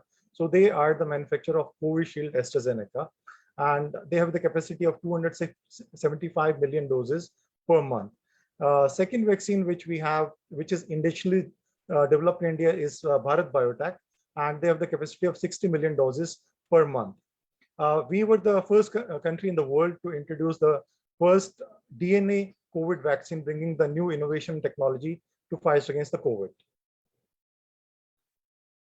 Next. Now I talk about the basic contribution, like what we have done to the Philippines during the COVID.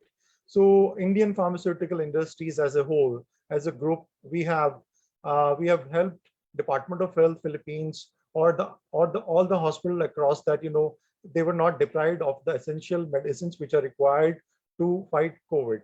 So we as an industry have supported, our continuous supply, even though we were also in the scarcity of these life-saving medicines in India. But as being a friendly country, Philippines, we have always, our supply has been, very continuous. So Indian companies played a key role in keeping the emergency medicine supplies like remdesivir, tocilizumab during the most critical times. Indian generic companies helped to increase the antivirals production, make it accessible to the lower income countries like Philippines. We have more than, say, 4 emergency use authorization coming for a product like molnupiravir in the country. COVID support programs to the doctors, healthcare system, providing PEPs, COVID essential to help fellow Filipinos, that we have helped every sector, all the support structure that we can provide to the Philippines. We came forward and we have given this support to the Philippines. Next. Now we talk about the contribution of Indian pharma in the whole ASEAN region. Here you can see that the total exports which we do to the Philippines. Now actually this graph is a little bit old. We have surpassed Vietnam. So Philippines is our #1 partner in the terms of India export to Philippines. So today we have a close to $267 million exports of pharmaceutical products coming from India to Philippines. So that shows that our commitment to Philippines, that we want to be a very good partner in pharmaceutical industry of Philippines. Next. Indian Philippines building a stronger relationship in all the sectors, coming from education to pharmaceutical to IT to the BPO. Now, at the same lines, we are a very big contributor in the pharma. We want to do the more contribution in this sector with our pharmaceutical experience, our capabilities in the manufacturing, to produce quality medicines, and commitment to healthcare can bring a healthy future to all the fellow Filipinos. India can be chosen partner to realize a national objective of health for all. So with this, I'd like to conclude my presentation and want to give a commitment to Philippines that on the behalf of Indian pharma industry, that we will continue to provide complex, most needed pharmaceutical products at a very affordable price to Philippines. We are also looking for more investment opportunity in the terms of putting up our own manufacturing unit in the Philippines, so that we can make the prices more affordable for the common Filipinos, and whatever the coming new universal health law which is coming up, we want to support the government in that, and we want to make these whatever the drugs which are required in Philippines more and more affordable. So with this, I like to conclude my presentation. Thank you so much for giving me this valuable time. Thank you Thank so you so much, much. and Mr. Manoj, for such a wonderful and promising presentation with having forward-looking insight for showcasing the strength of Indian farmer. So thank you so much once again. Now, I'd like to next speaker. Sorry, we have two speakers from automobile sector now to showcase something about Indian automobile sector. We would like to welcome country head of TVS Motors, Mr. Vaibhav Srivastava. I missed. Now we would like to invite our speaker from pharmaceutical and health sector, healthcare sector of the country head of Nephro Plus. Let's welcome Mr. Ravi Dixit. I missed it. I'm very sorry for that. Thank you.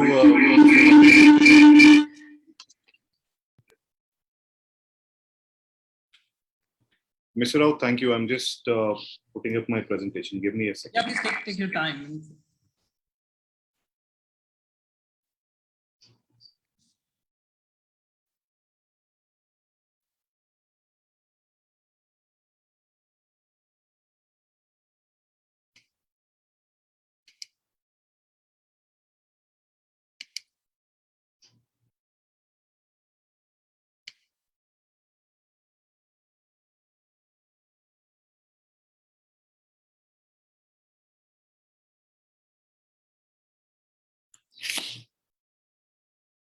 Good afternoon, everyone in Davao. I will be presenting today about a dialysis services company by the name of NephroPlus. We are India's largest dialysis services network, which was started in the year 2010. In the last 10 years, we have grown from one center in Hyderabad, India, to 280 centers today in 160 plus cities. The vision of our dialysis company or the dialysis services network that we have created is to enable people on dialysis across the world lead long, happy, and productive lives.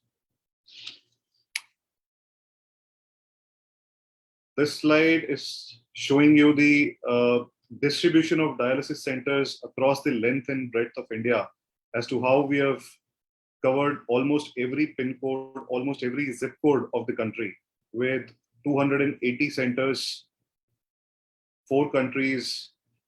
We currently operate 3,000 plus dialysis machines. We do 170,000 dialysis treatments per month. We employ 4,000 employees or 4,000 teammates across these 4 countries. Now, some of the USPs of NephroPlus as a dialysis company, there are many dialysis companies which are operating across the world. The USPs of NephroPlus is that the company was started by Mr. Kamal Shah, who himself is on dialysis from the last 24 years. He is the co-founder.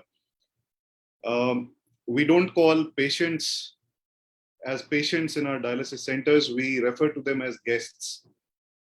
That is one of the most important core value. We celebrate guest birthdays in all our dialysis centers across the 4 countries. We provide them with an opportunity to live normal lives just like any other healthy human being. We provide them access to work. They are able to travel. They are able to have fun. We also provide video diet consults. And hence we call this not just a dialysis service, but also a complete holistic care. These are some of the quality innovations or clinical innovations which NephroPlus in-house team brought in. And others have now slowly started adapting these in their dialysis centers and in big hospitals also. We innovated something called a zero infection point kit, where all the consumables are individually packed or separately packed for each individual guest in our dialysis center. Hence, there is no possibility of any cross-infection happening. We also have devised a 56-step dialysis process. Just like any ISO certified company, they have various steps, various processes to achieve any outcome. We have devised this in our dialysis process from the moment a guest enters a dialysis center to the point when the dialysis treatment is over after 4 hours and they make an exit. We also use quality to quite an extent, or technology in quality management to quite an extent. We have online monitoring of all our dialysis machines and also for RO parameters. So sitting in my office in Manila, I can look at all the machines which are operational across 4 countries and give an alert to my team on the ground as to what I see, if there are any red flags. Also, there are clinical summaries which are generated based on algorithms, which we share with the nephrologists, with the doctors to make informed decisions on the clinical outcomes of our guests. We also use therapy data management system, wherein all the data of each guest who is getting dialyzed with us is stored instead of documenting it on a piece of paper, which can be misused in terms of data privacy. So kidney failure doesn't take away their will to win. This is what we believe in. And with that, we also started the world's only Indian, it's called Indian Dialysis Olympiad. It's the only sporting event which is made only for patients or guests on dialysis. We gather everybody who's on dialysis in India and book a stadium for them and allow them to participate in multiple sporting events and win medals just like anyone else is participating and winning in different sporting activities happening across the world. I wanted to also share about what we are doing in some other countries. So Uzbekistan is one of our major projects that we are working on. We are building the world's largest dialysis center with 160 bed capacity in Tashkent, Uzbekistan. That is how the center or the building will look like.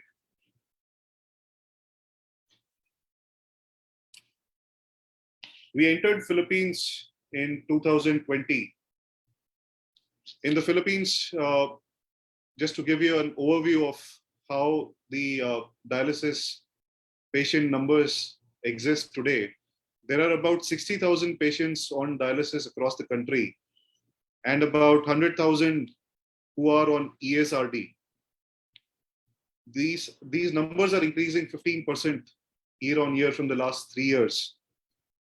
And 90% of the population is covered under PhilHealth to be able to avail these dialysis treatments. NephroPlus currently operates 7 dialysis centers in Metro Manila. We target to grow the current network to 30 centers in the next 3 years. And this we want to achieve by active M&A activities with freestanding clinics, with private hospitals, and also by forging PPP partnerships with government hospitals. These are some of the opportunities that NephroPlus will open up in Davao.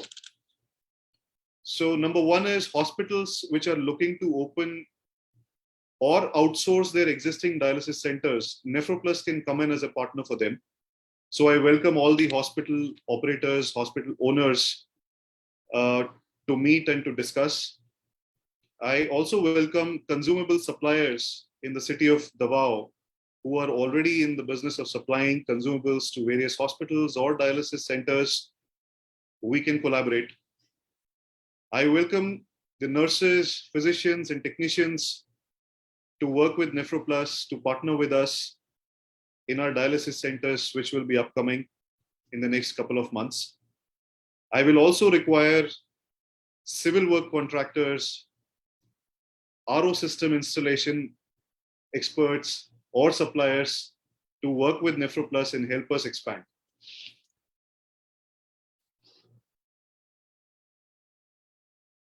With hospitals, these are the responsibilities which NephroPlus will fulfill. We will be taking care of all the capital and operational expenses, including consumables, staff salaries, maintenance, etc. We will also involve in design and renovation of your existing centers. and overall management of day-to-day operations. We also will take the complete ownership of setting up new SOPs, the procurement process, recruitment process, day-to-day training, setting up new IT systems during the entire agreement tenure. Patients, or who we call as guests, will benefit with best clinical and quality controls, our world-class patient-centric care and approach. We will also be setting up training academy to be able to generate more nursing jobs in our dialysis centers. We are already running 10 training academies back in India. We look to replicate the same here in the Philippines. With that, I end my presentation, and thank you all for taking the time to attend and listening to what we have to offer.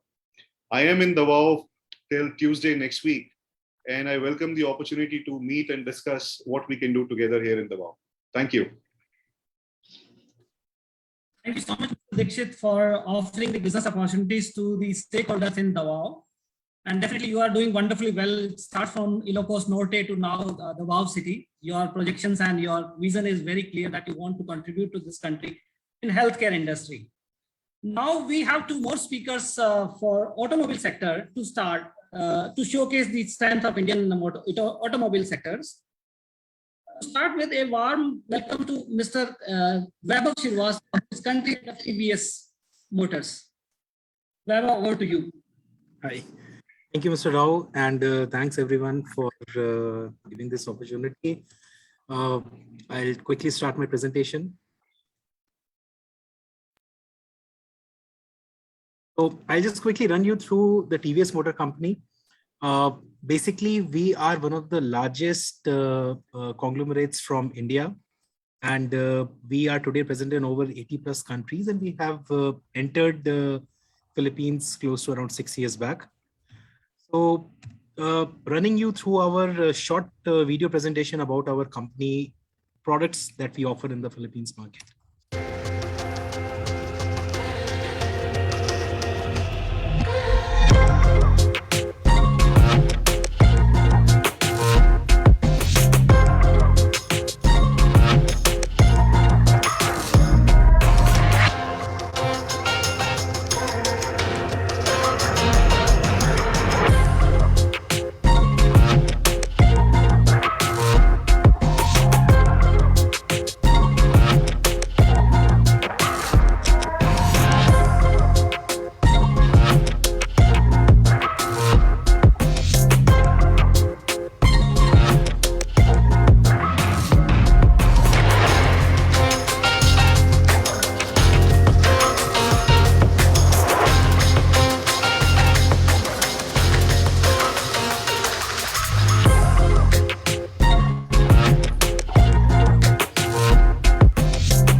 So as you could see, today we provide first mile, last mile, personal, business, and a lot of mobility solutions nationwide to our Filipino customers.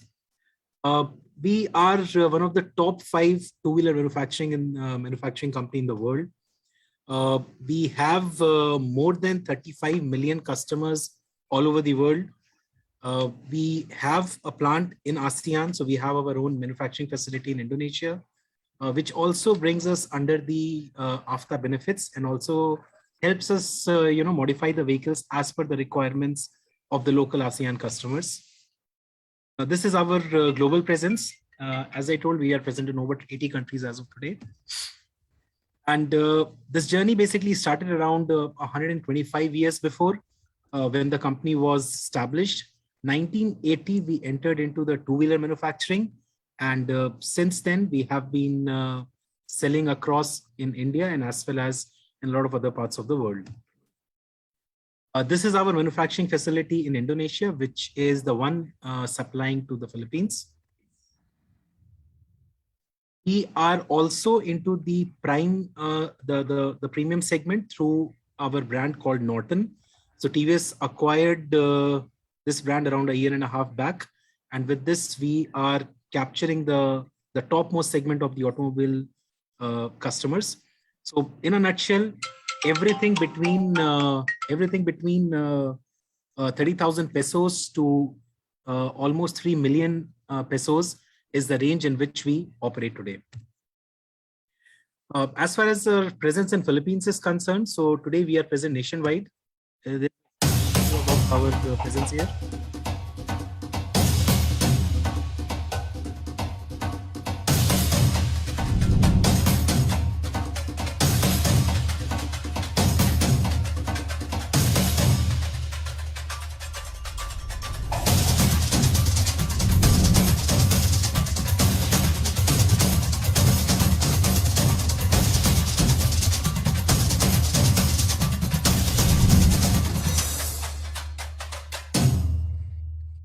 I would also take this opportunity to thank the administration of Davao. It was really good to have received the tremendous support. We set up the first office outside Luzon in Davao. We started importing vehicles directly from Indonesia and India into Davao, and it was really helpful for us in getting everything organized.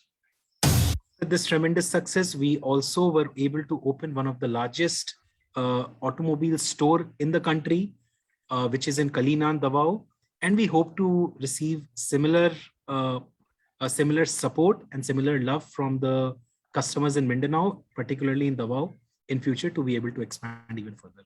So thank you so much, sir, and thank you, ma'am, and the entire local government unit of Davao for giving us this support. And I look forward to working very closely with all of you. Thank you so much. Thank you, Mr. Srivastava. Next, to give his presentation for the automobile sector, a warm online welcome to Mr. Himanshu Agarwal of Mahinda Electric.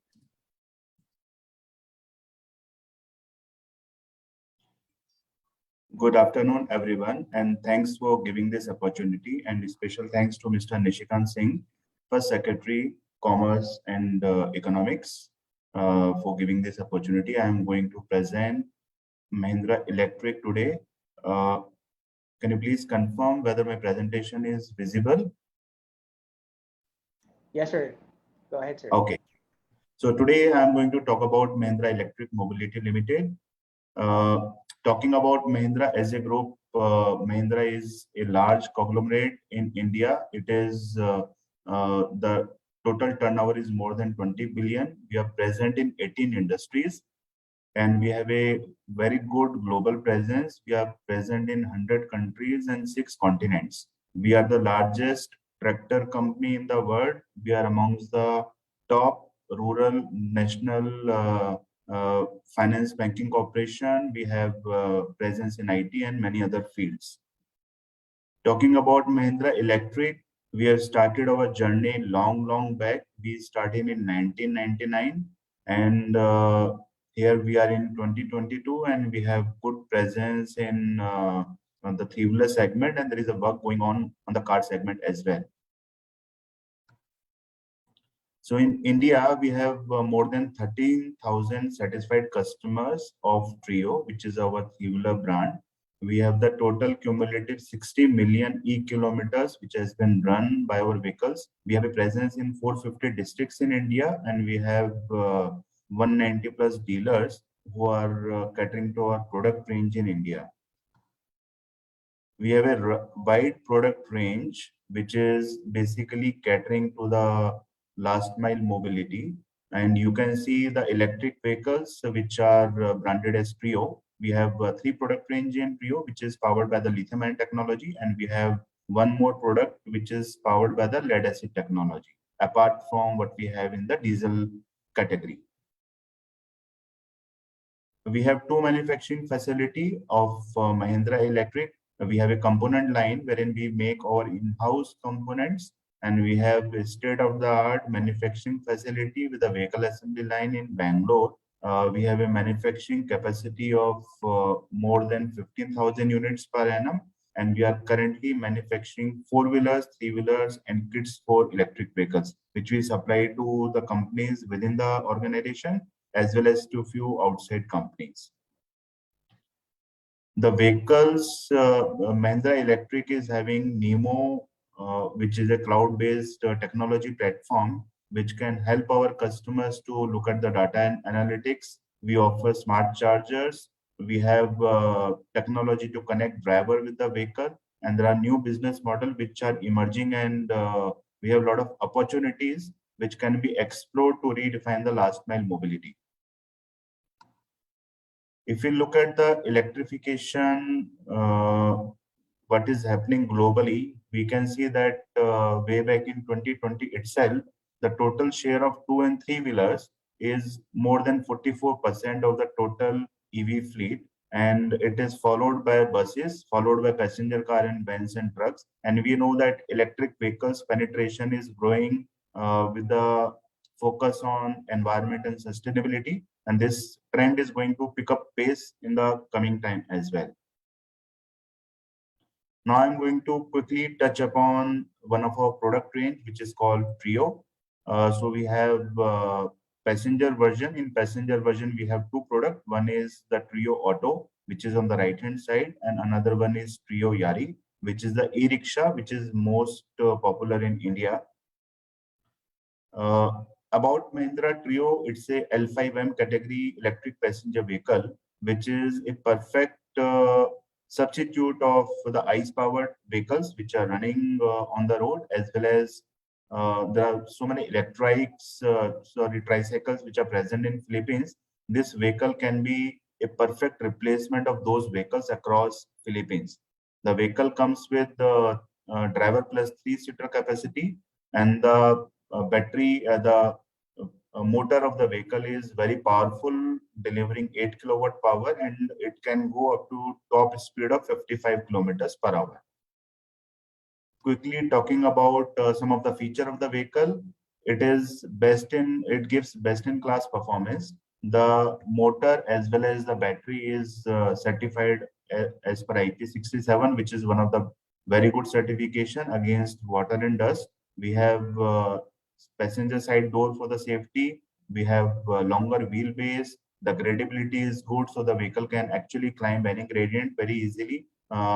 It has got very good safety norm. Then the driving range is really good. It is modular in design, and the maintenance cost is really low.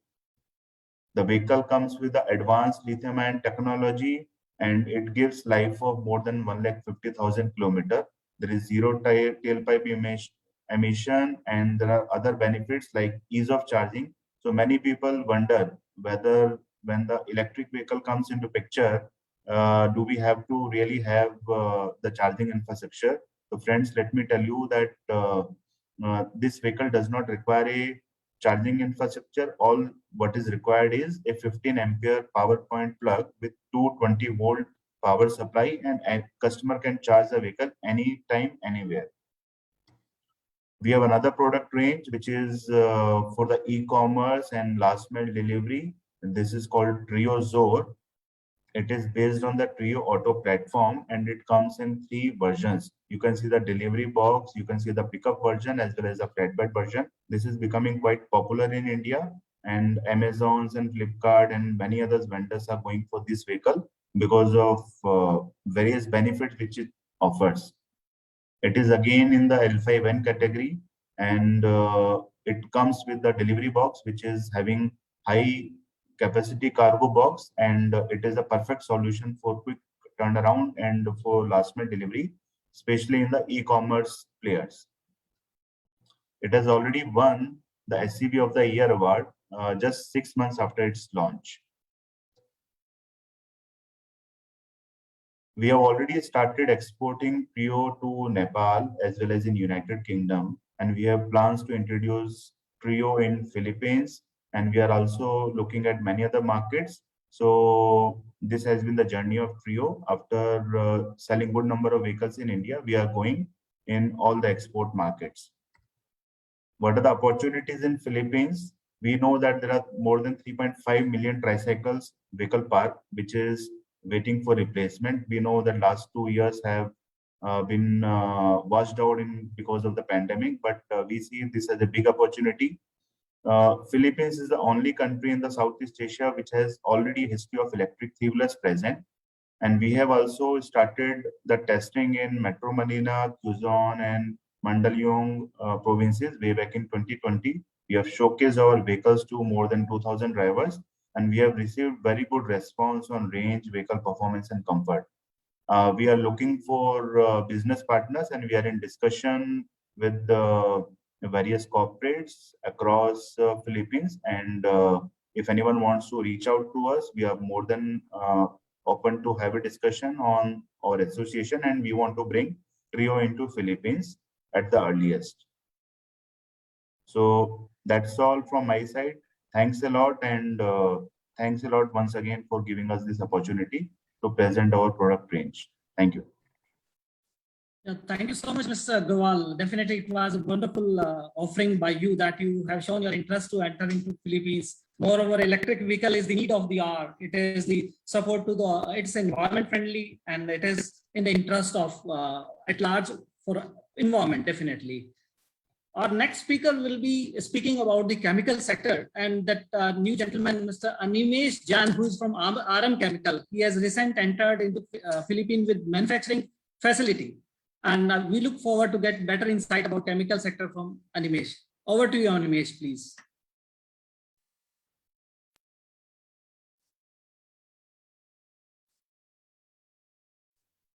Animesh, you are not audible.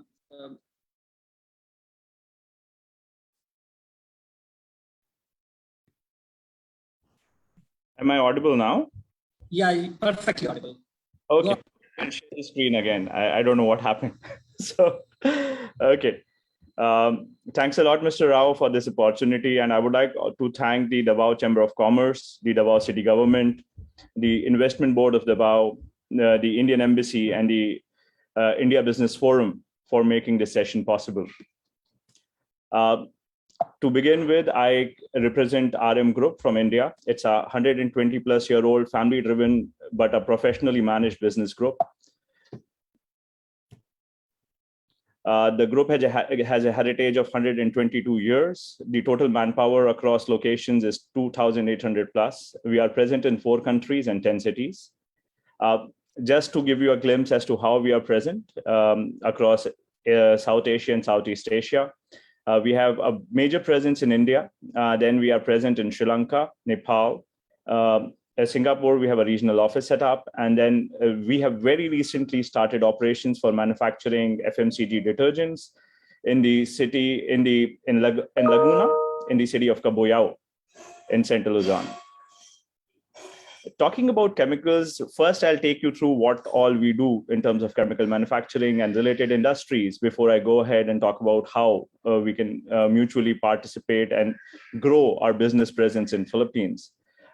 We are into manufacturing of LAPSA. It is commonly known as LASA as well, wherein we manufacture 90% and 96% purity products with an installed capacity in India of 60,000 tons per annum.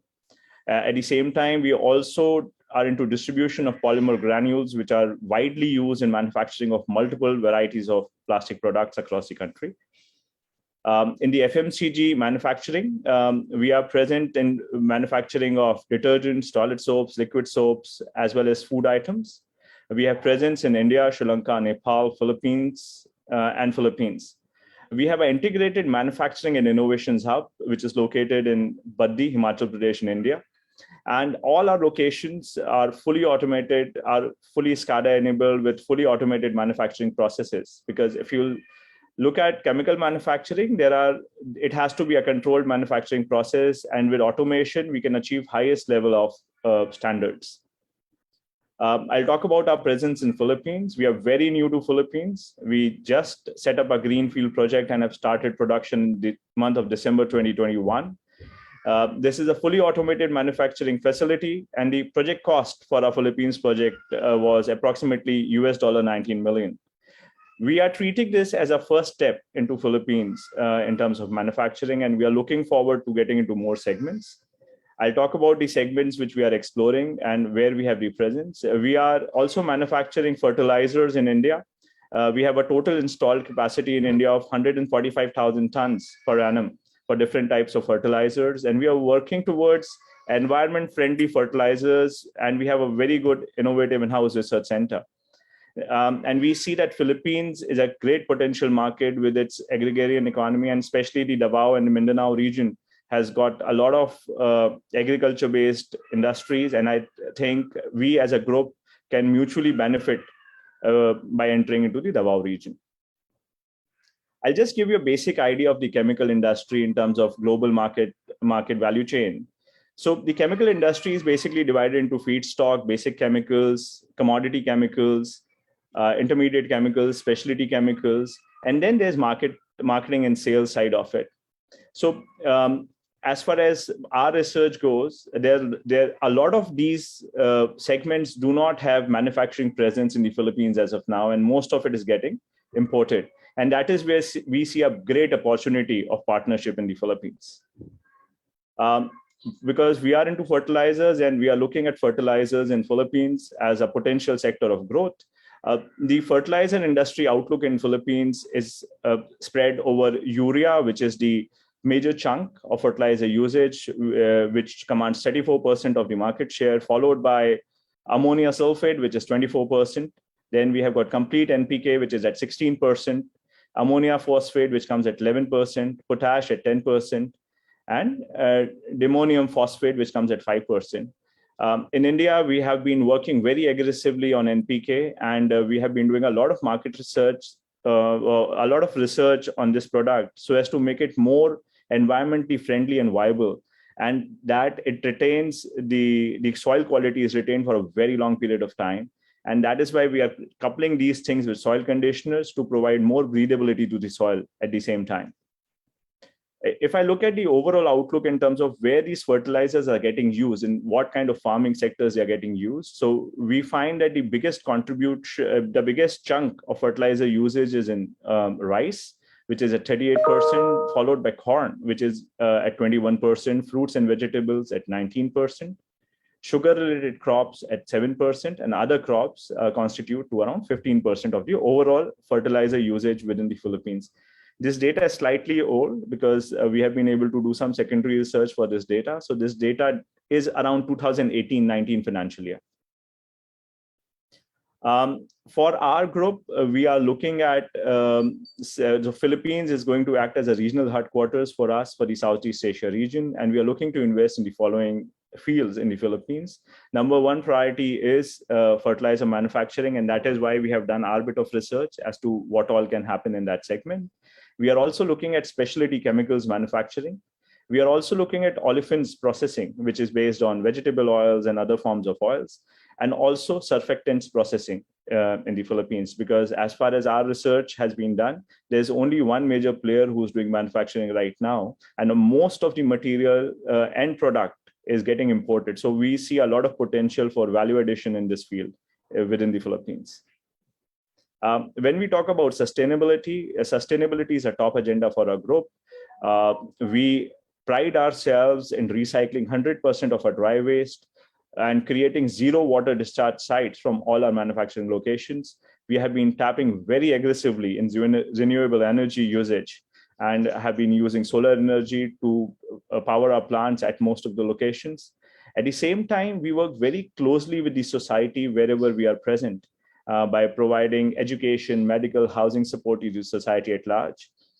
Apart from this, we are also BRC Global Standard compliant. We follow responsible sourcing. All our sourcing partners are pre-vetted, post-vetted, and audited regularly.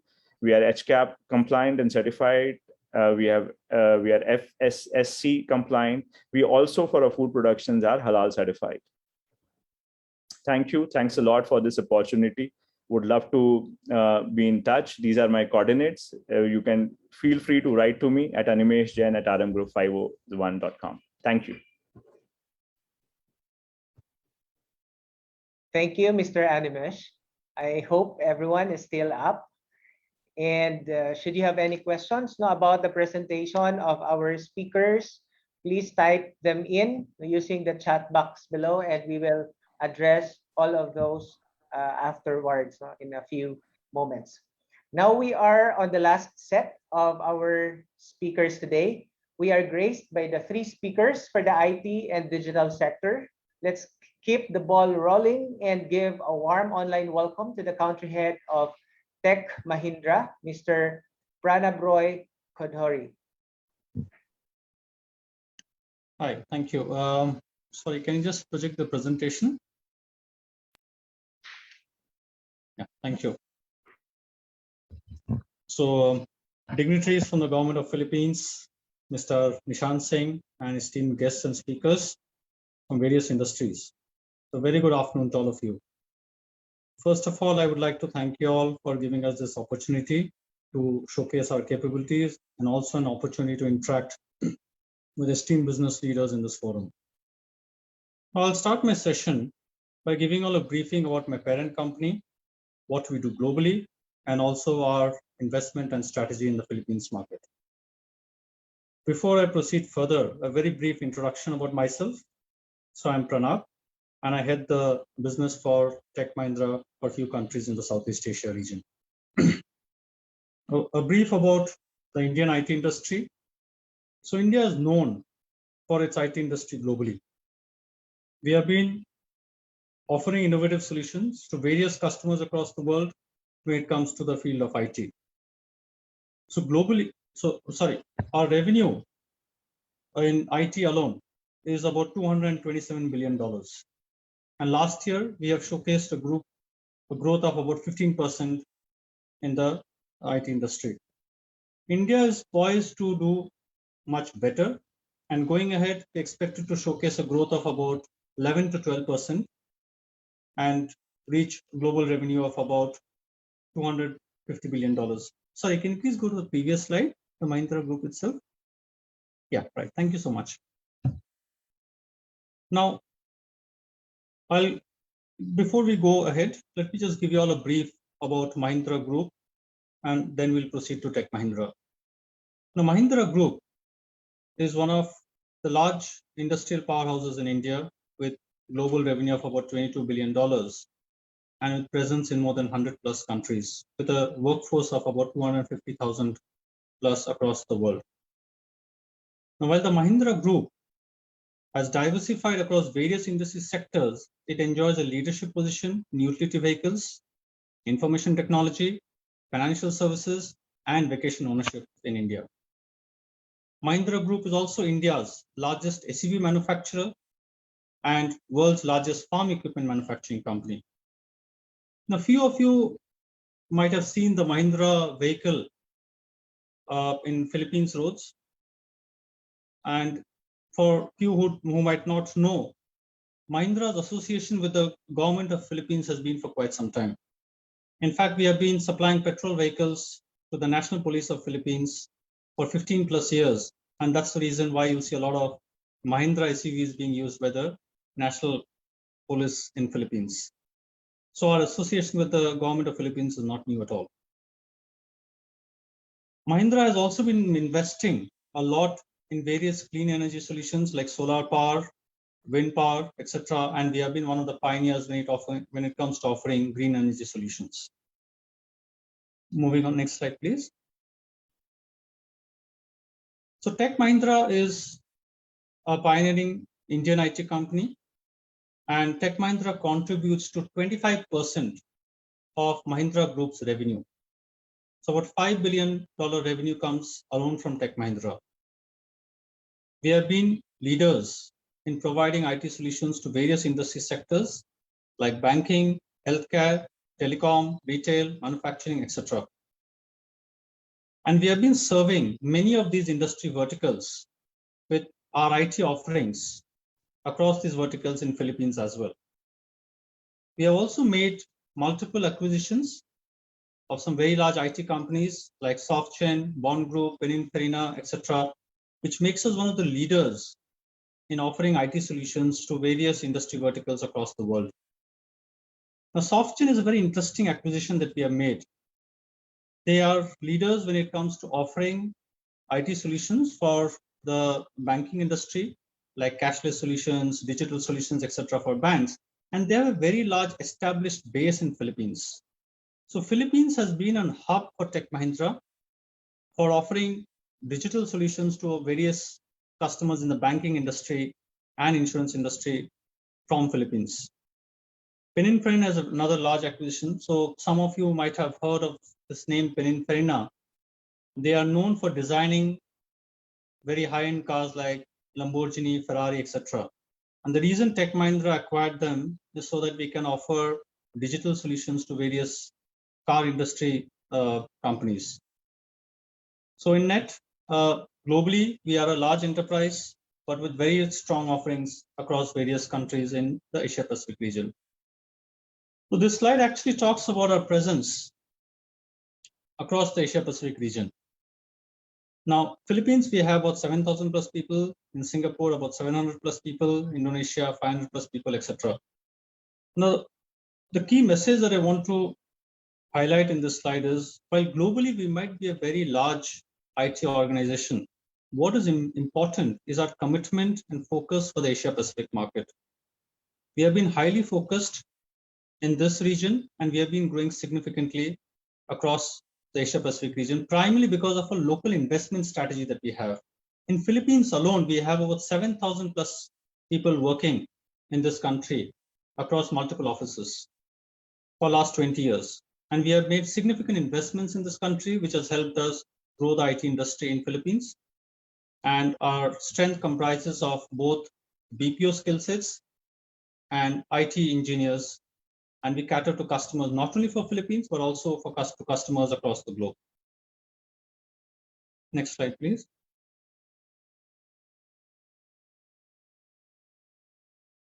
Yeah, thank you.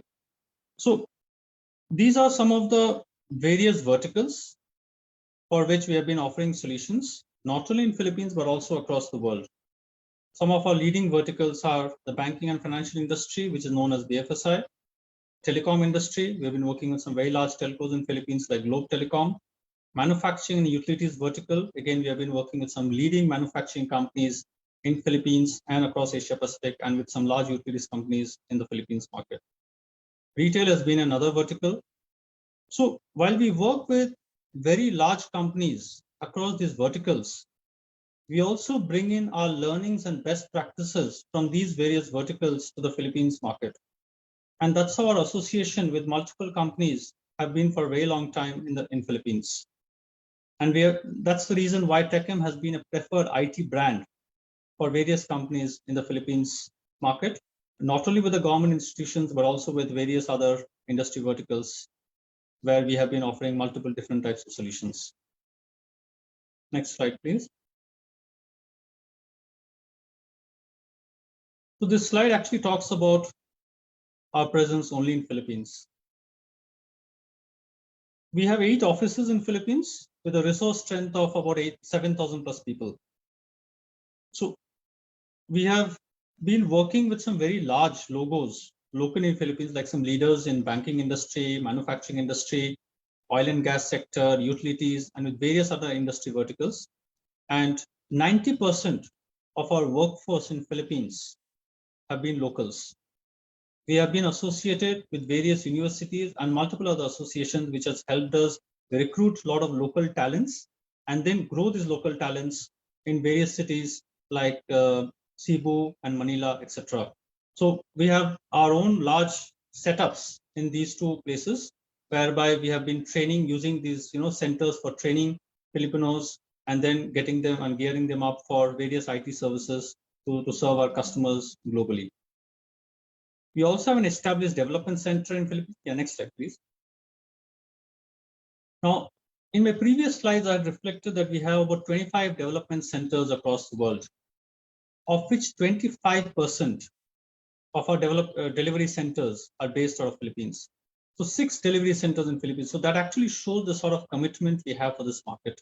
And we have been doing very well thanks to the local availability of talents and a very good sound and working model that we have for the Philippines market.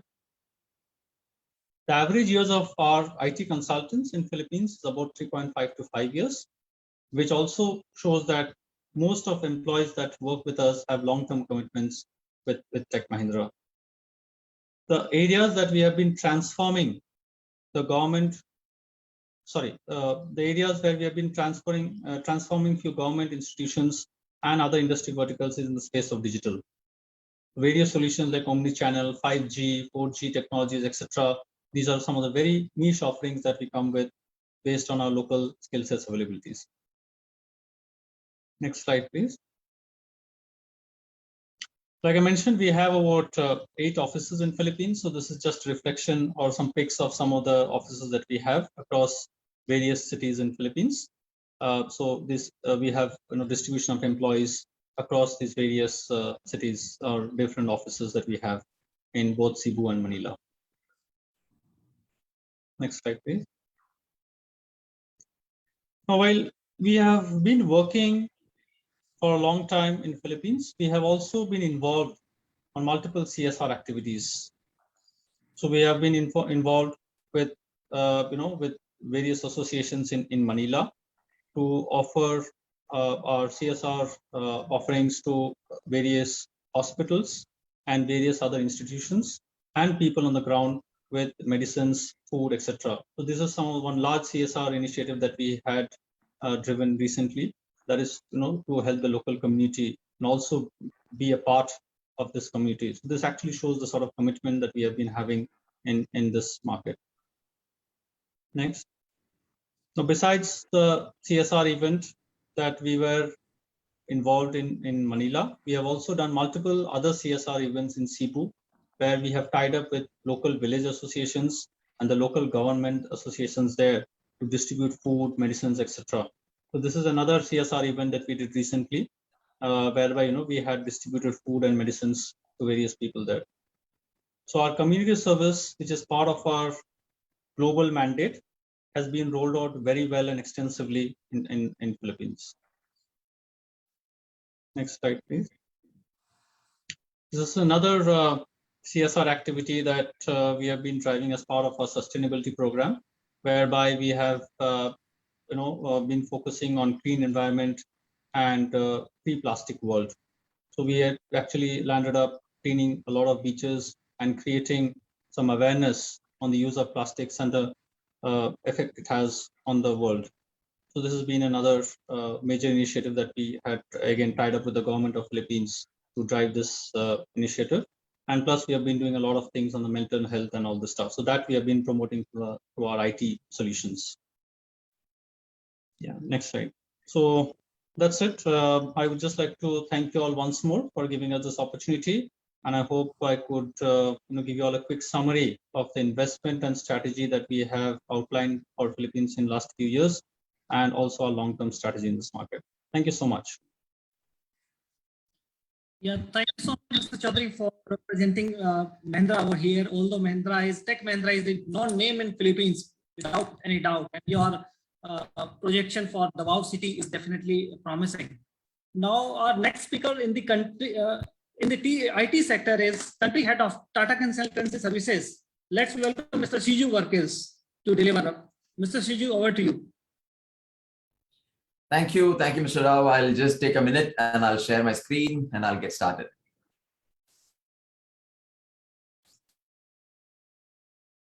And I hope this is visible now. Yes, perfectly visible. All right.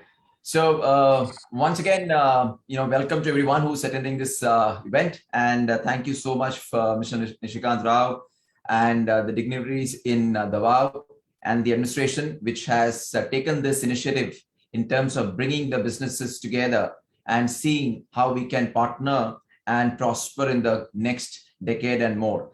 I represent a group named Tata. Tata Group is resonant for trust in India. We've been in the industry for almost 155 plus years. We are about 103 billion in total revenue from a global business standpoint. We are in every industry that you can possibly name. Most of the organization is representing here from the Indian business side are such group which basically represent more than one industry that they come from. Some of the names that you can probably resonate is Land Rover, Jaguar, Tata Tea, Taj Hotel, Air India, and name Starbucks probably in India, and many more. TCS is part of Tata Group organization and Tata Group companies.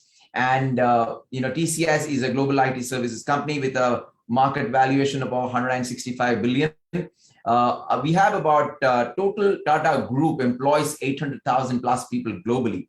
TCS employs about 500,000 plus people, globally. In Philippines, we are about 5,000 people. We are located in Metro Manila and Pampanga.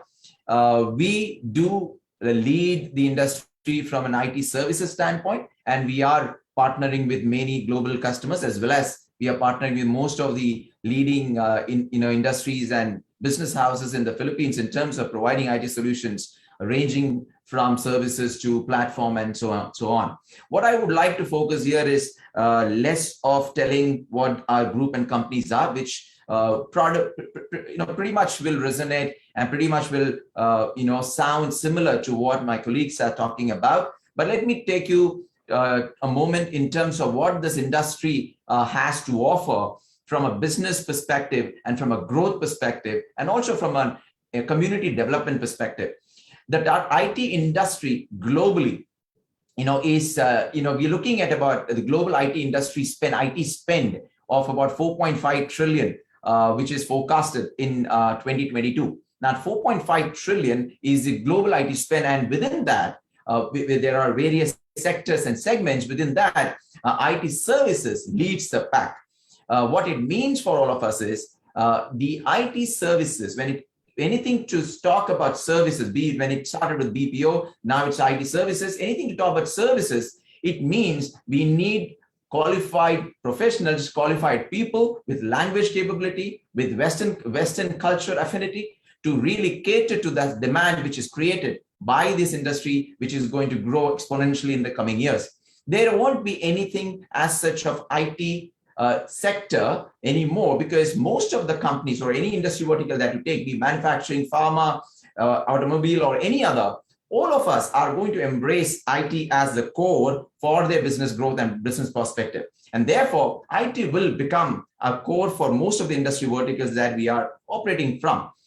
IT services is something which is going to grow almost 9%, while the overall IT spend or IT industry in itself is going to grow about 5%. Where does Philippines stand in terms of tapping into this potential of growth, be it investment, bringing in new investment to the country, or by actually providing the resources for the job market or for the education sector, by which we are poised to really tap into that market potential that has. And therefore, let me share, if you're able to see the next slide, if you look at the report that has been published by some of the industry leading World Bank, ADB, or ISG reports, if you look at the Philippines in this region is forecasts to actually grow highest compared to some of the peer group in this region at a 5.7%. Now, this 5.7% is debatable. I have seen reports which talks about 8%, 7%, 9%, and there are World Bank which talks about 5.9%, ADB talks about 6%. Leaving the percentage aside, what it basically delivers as a message is, even if when you read across the reports, is Philippines is actually at the center of growth in this region. And next 2 decades is going to be an Asian economy. What we have seen in the last few decades, which is a Western-driven economy, Asian economy is going to be driving the world economy going forward. And Philippines is right at the center of that development and of that growth. The IT BPO industry, the IBPAP itself, is forecasting 9.2% growth in that sector as per their own assessment. If you look at the Dole report, it talks about 4 different categories where there will be high demand in job and in skills in the coming year and more. That is, there's a 2.6 times higher demand in digital skills that as per the Dole report they have seen, which is like 70% of the APAC jobs that has been posted online are in the digital economy. Now, what does it mean for us and what does it mean for the Davao administration, right? To put in context, right, where I'm focusing here is the talent and the skill gap that's now has been created because of this surge in the digital economy, in surge in the digitization in various industries, surge in technology adoption that has happened which has got accelerated because of the pandemic that has hit us about 2 years ago. and all of us will agree that there is an acceleration. There has been an acceleration in terms of going digital, most of the industries.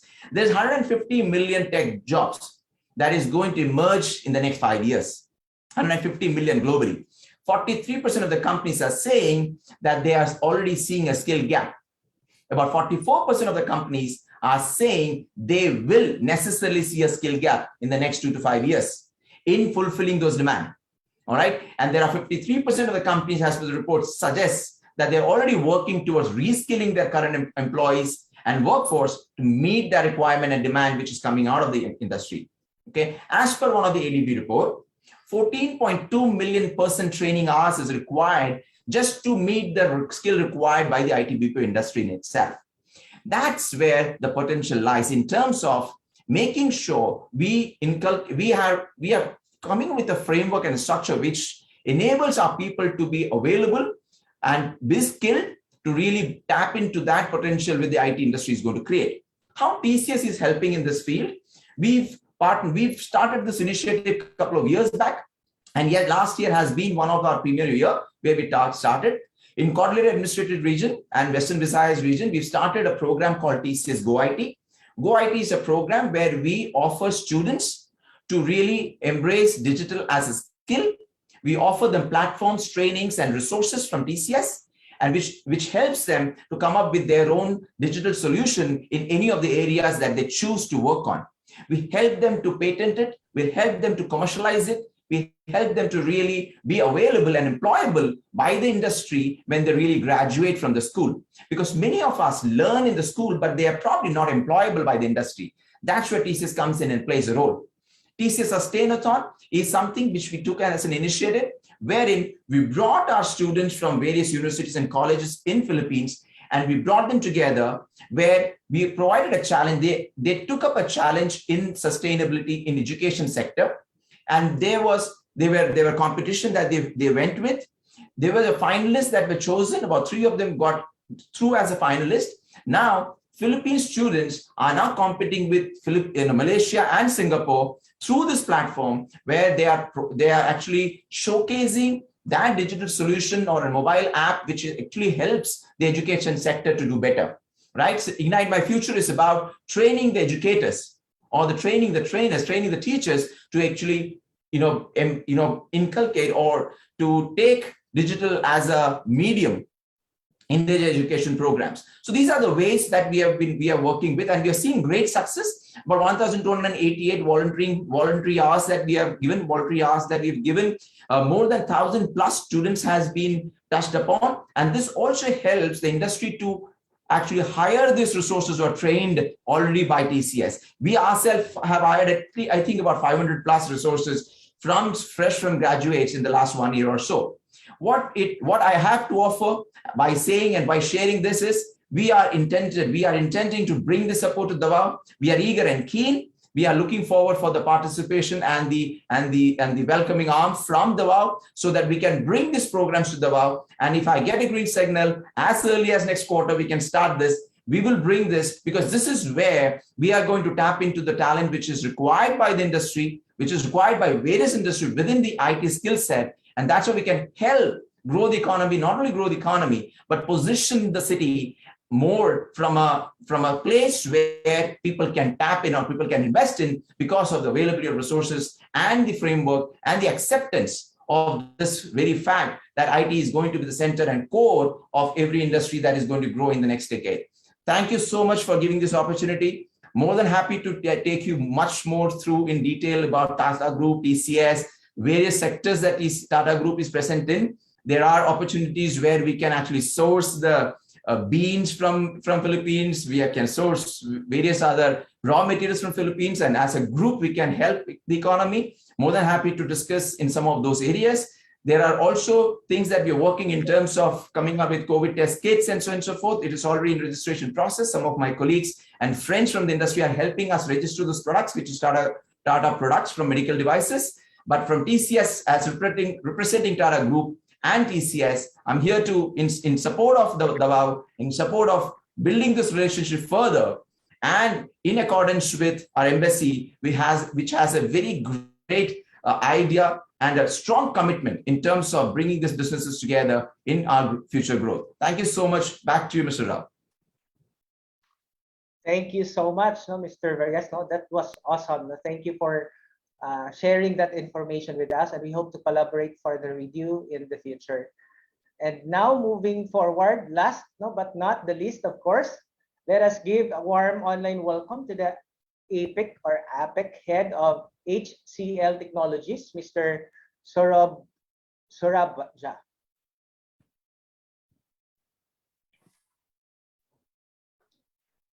Thank you, Ronald. And first of all, I would like to thank the Davao government and Indian Embassy, along with Indian Business Forum, for giving me this opportunity to represent HCL as a part of our venture, getting into Davao as one of the locations for Philippines. I will briefly talk about what we do at HCL, and then talk about things that we can do for Philippines and what has been our growth strategy and what do we see in next 2-3 years, which is about growing three times of what we are right now. So HCL Technologies is about $11.2 billion organization. We have about almost 200,000 employees with a market cap of about 42.5 billion, coverage in about 52 countries, supporting about 1,100 plus customers. Most of our portfolio is balanced. If you look at, we get about 35% from our apps business. Research and R&D gives us about 23% of business, and infra, which Shiju and Pranav, other colleagues from IT industry talked about, is one of the next generation skill set moving away from BPO, contributes to about 37.8%. We are an organization which is based on very strong beliefs, where we talk about employee first, trust, transparency, and flexibility. And our value centricity makes us what we are as today. In last few years, we are one of the fastest growing IT service brand, with our brand value increasing by about 38%. We have our brand ranking increased by about 120 points, and in terms of brand rating, we are AA plus by most of the powerful differentiators. If you look at our key differentiators, our engineering DNA, which contributes to some of the big players who require research and R&D. In your day-to-day life, from Boeing to Google to Starbucks, we support almost all the big logos across the globe. Our service line and domain leadership, especially in infra vertical, makes it a differentiator. We are very scalable organization, and we scale with keeping digital practices in mind. Our innovative business constructs and most key things which has always helped us is relationship beyond contracts for our customers, which has helped us grow in last 40 years. HCL's market positioning in terms of industry leaders like ISG, Gartner, Everest, most of these industries have positioned us as leader or star performer for years in a row. Gartner talks about 9th year in a row in terms of completeness of vision. Overall, every big leader talks about our presence and our contribution to the industry. In talking about from where Shiju left, our digital workspace capabilities, it is a framework which is broadly divided into 4 key things or key perspectives. One, ensuring all the businesses are enabling workspaces. When I say enabling workspaces, which means that as a core unit of every industry, IT should enable them to work and do their core job. Comparable experiences, which means we want to deliver consistent, predictable, and consumer-grade user experience without any slack or without any delay in services. We want to collaborate between user and machine, which makes us execute cognitive and robotics powered workspace. And then fluid workforce or boundaryless workplace. In calamities, and especially during pandemic, we have all seen when the world was inside, it was very important for all IT organizations to provide support, which helped us to make our workspaces fluidic. which can be working from any part of the world and still giving the same amount of results. In terms of revenue of digital workspace services, we are about 1.7 billion in revenue, about 375 customers, about 70 plus global customers of Fortune 500 organizations, about 150 plus in US. And like I said, we are a global organization where we support about 1,100 customers. Some of the go-to-market partners, we are partnered with almost everyone from Microsoft to Google to Cisco to IBM. And our digital partners are one of the next generation solution providers, which help us provide our customer base with niche technologies, cutting edge, newer, innovative products, which help them focus on their core jobs while we provide them services. I have already talked about some of the accolades that we have received from Gartner, Everest, or IDC market, where they have termed us as leaders in this segment. Talking about Philippines and the digital services platform, as an overall HCL, we support about 33 languages, 1+ exabyte of storage, 400K database instances, 470K database network devices, and some of the numbers which talk about the scale of businesses that we're doing across the globe, with a 41,000 people strong organization. What it means is that some of the practices that you see in the top left corner of the screen is digital workspace and hybrid cloud. These are the kind of skills we are currently supporting from the Philippines. And our endeavor is to take it forward to next level from, digital workplace, hybrid cloud to, digital platforms or smart ops or next generation networks, cybersecurity or cross-functional services. Like Shiju said in our previous conversation, presentation, that there is a 44% skill gap. So HCL wants to partner with Davao as a state, as a city, to bridge that gap, provide learning opportunities to our engineers and IT graduates, give them the learning curve, and move them into segments which are not currently available in the Philippines. Philippines is already known as a BPO hub of the world. We want to take it further to becoming an IT service or digital service provider for the world. And our endeavor is to take it forward to some of the niche skills which are not available in the Asia Pac region, especially around database or data center consolidation, hybrid cloud, software defining infrastructures, or cloud consulting and migrations. In Philippines, we were the late entrants compared to our colleagues from TCS and Tech Mahindra. We started our journey in 2011 with about 50 odd people. And in last 10 years, we have grown to about 2,500 people. Our target or our aspiration for 2025 is to reach it to, or make it 3 times. And in order to make that 3 times, we want to explore more opportunities. We want to explore and go beyond Manila. And Davao comes as one of the major contributor or partner to making us successful there. We want to get into Davao, partner with you, train your people, train and give some of the niche skills which are required in current day and age, and take it forward to next level.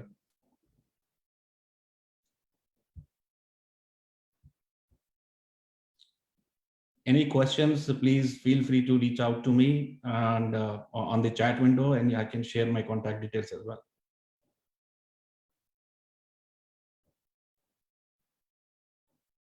Thank you so much, Mr. Saurabh, for introducing HCL. Although HCL does not need any introduction, it is one of the top performing IT company in India.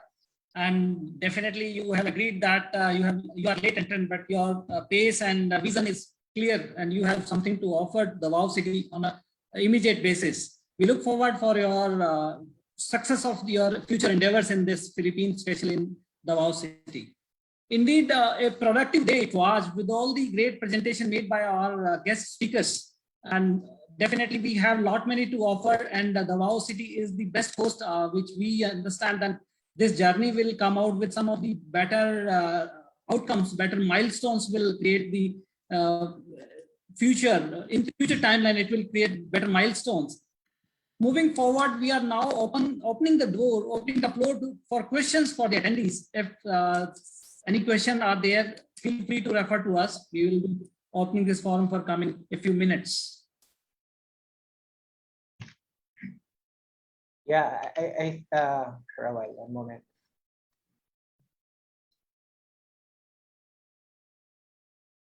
Yeah, I think, Mr. Rao, there are 3 questions in our chat box. These are actually from an anonymous attendees. Now, to our Indian companies, the question is, what are the factors that you are considering before investing in a city, particularly in Davao City? Perhaps anyone from our presenters from India who can answer this question here.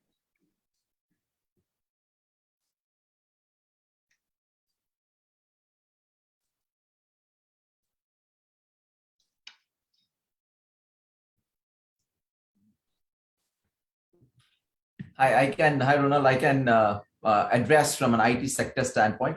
From an IT and BPO sector, if I combine it together, one of the key is we are in people's business, which means we need skilled resources. We need people who can come in, who are trainable, who can come in and who can help us, right, grow. So yeah. I would say one of the criteria is surely the talent availability, the openness in the education system, the colleges and schools, which are open in opening their doors in terms of us coming in and making those graduates and trainees available for the industry to absorb. So that's one of the key, because we are in that business of people, right?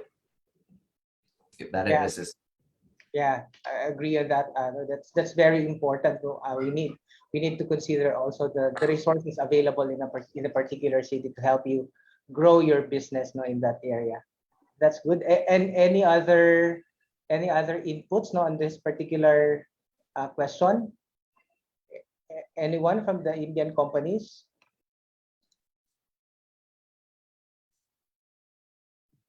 So if none, then we will move to the other question here. I think this is addressed to the Davao City Chamber of Commerce, and I'd like to bring this to our president, Dr. Malu. The question here is, what are the initiatives of the chamber in terms of economic recovery? Okay, thank you for the question. Actually, the Davao City Chamber is already pushing for economic recovery since the start of the pandemic, because we already know the effects of the pandemic that was really so hard, especially that we were placed on a lot of quarantines and restrictions. So we were working with the region and the city for the opening up of restrictions, of course, still following health protocols so that businesses can still go on. And likewise, we are supporting the MSMEs and the most hit in the industries, and that is the tourism and hospitality sector.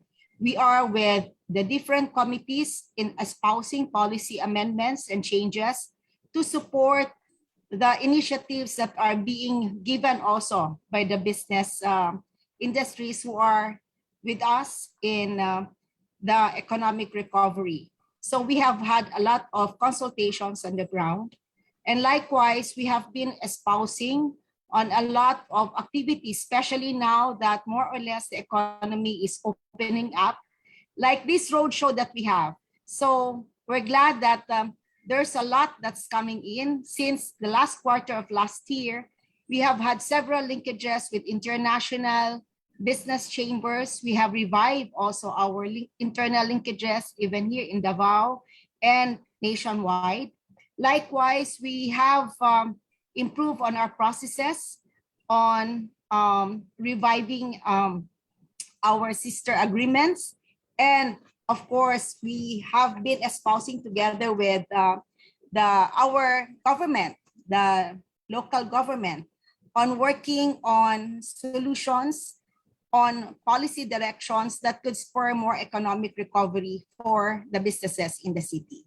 So this event is really one of those, and we are still looking forward for a lot. But I really do hope that this India Business Conference that we have now, especially so that we have a lot of Indians already here, we can make more collaborations and opportunities open for Davaoenos and the whole Davao region. Oh, by the way, we're not going to be Davao City alone in the next coming months. We're going to be an integrated metropolitan Davao. So that's the whole of Davao region you're going to do business with. But make Davao City your base. Thank you. Okay, no, thank you, President Maluno, for sharing those developments to our colleagues here from India. Okay, so are there any other questions from our attendees apart from those which are listed here in our Q&A box?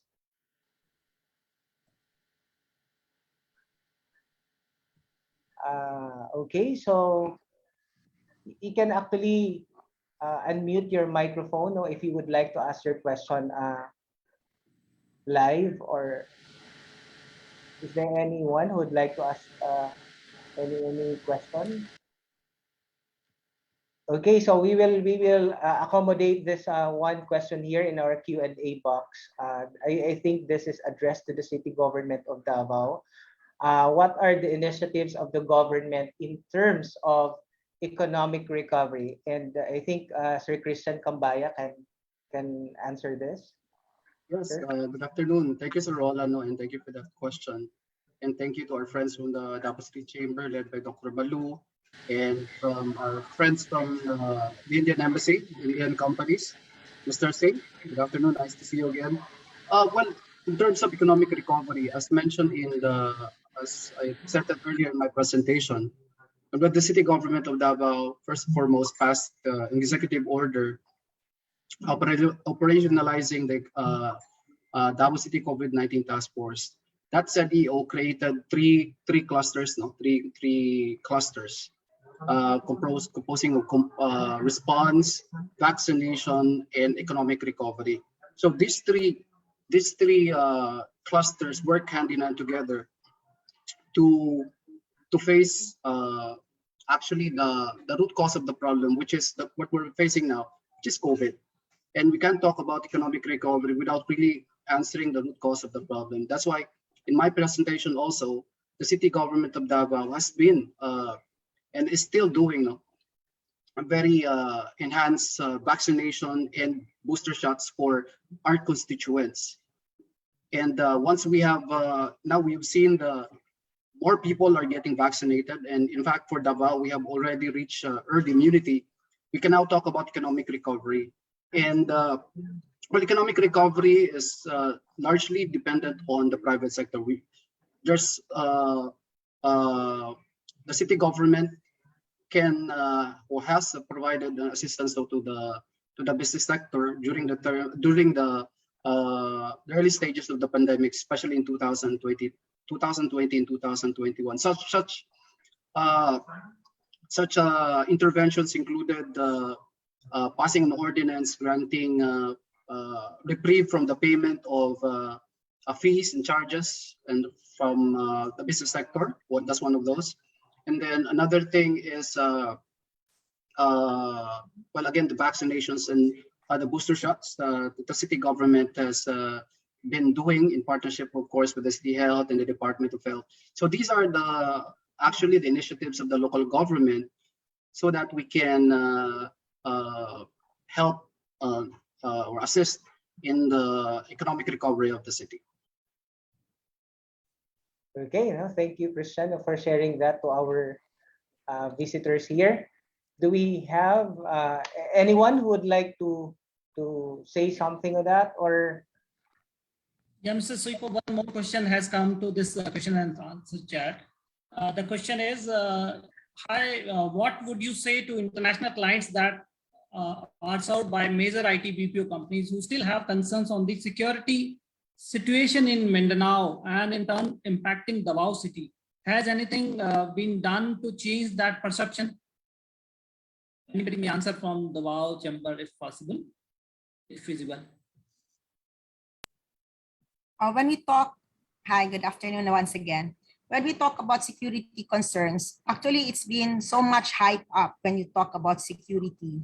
The whole Mindanao has have a lot of security concerns before, but this was already addressed many times, and there was already a constitutional process that was done so that those who are doing this was already appeased. So we are a peaceful island now. And even before the COVID started, we are already on the peace process and we are having peaceful relationships even with our neighbors. Davao City is known to be one of the safest cities all over the world. And that was already shown by our investment presenter, Mr. Christian Kambaya. And if you have time, we can see and we can see and show around what has been done by our security forces to secure our city from other not so good intentions by the rest, no? So we have already this in place, and it's even on a digital and on a satellite platform. So for the past couple of years, Davao City is already peaceful, and it has been shown and it has been recognized already internationally. For the rest, there was indeed some problem before, but it has been settled. So it's just a matter of you coming in and helping us, telling them, the rest, that indeed we are a safe city to invest in. Thank you, Dr. If I may add, Rakesh, yeah. I think the testament to the Peace and Order program of the city government is the presence of the consular offices and the honorary consular offices in Davao. We have 4 consular general offices here in Davao, and a good number of honorary consulate. That includes Dr. Malu as a honorary consulate of the Mexico. And we also have several foreign chambers present here in Davao that would really attest to the safety and security of investors wanting to locate to the city. So I think that's I think the best answer that we can give to our investors who have second thoughts about the peace and order situation in Mindanao and Davao. That's it's not really an issue anymore. Yeah, I also second that perception has changed with the current administration, and definitely we also are at one with your responses. I hope the person who would have asked the question would have been satisfied with the responses. We look forward for more participation in this regard. Yeah, no, thank you so much, Doc Malu and Mr. Christian. Thank you also, Rakesh, for that. I'd like to address this one question here in our chat box. Are there any business tax incentives given to the city, given by the city government of Davao for any expansion initiative of the companies? Perhaps this is all about an existing company who would want to expand his operations here in Davao. Yeah, I'd like to answer that, Sir Alan. Yeah, yes, that's sir. correct. This incentives program of the local government provides incentives to new diversification and expansion companies. Not only that, it's not only the city government that provides tax incentives to expansion, as well as BOI, the Philippine Economic Zone Authority, also provides tax exemption to companies who are diversifying and who have expansion projects. So yes, there are incentives for companies that would like to expand, provided that that their business activity qualifies under our preferred investment areas. And they can actually coordinate with that matter to your office, Sir Christian. Is that correct? Yeah, that's correct, Sir Olan. Well, actually, I requested my staff, si Joyce Mundihar, to coordinate with the chamber so that we can get the contacts of our friends from the Indian Embassy and the Indian Business Federation, so we can send them the list of incentives and contact also the brochure. We have a brochure that provides a comprehensive information about doing business in Davao and the incentives that we offered. And this is in partnership with SGB, one of the, if not the top accounting firm in the Philippines. So we'll provide this brochure to our friends, to Mr. Singh and to Mr. Rakesh and other Indian investors who are present here in our webinar this afternoon. Thank you. Thank you, Christian. Okay, so I think we have already addressed all the questions in our Q&A box. So that ends our open forum this afternoon. we would like to thank all our speakers for their time and for sharing their insights to our topics today. At this juncture, we would like to inform everyone that later this afternoon, there will be a signing of Memorandum of Understanding between the Davao City Chamber of Commerce and Industry Incorporated and the India Business Forum at Seda Hotel. This Memorandum of Understanding signifies the strong partnership of India and Davao City for future endeavors.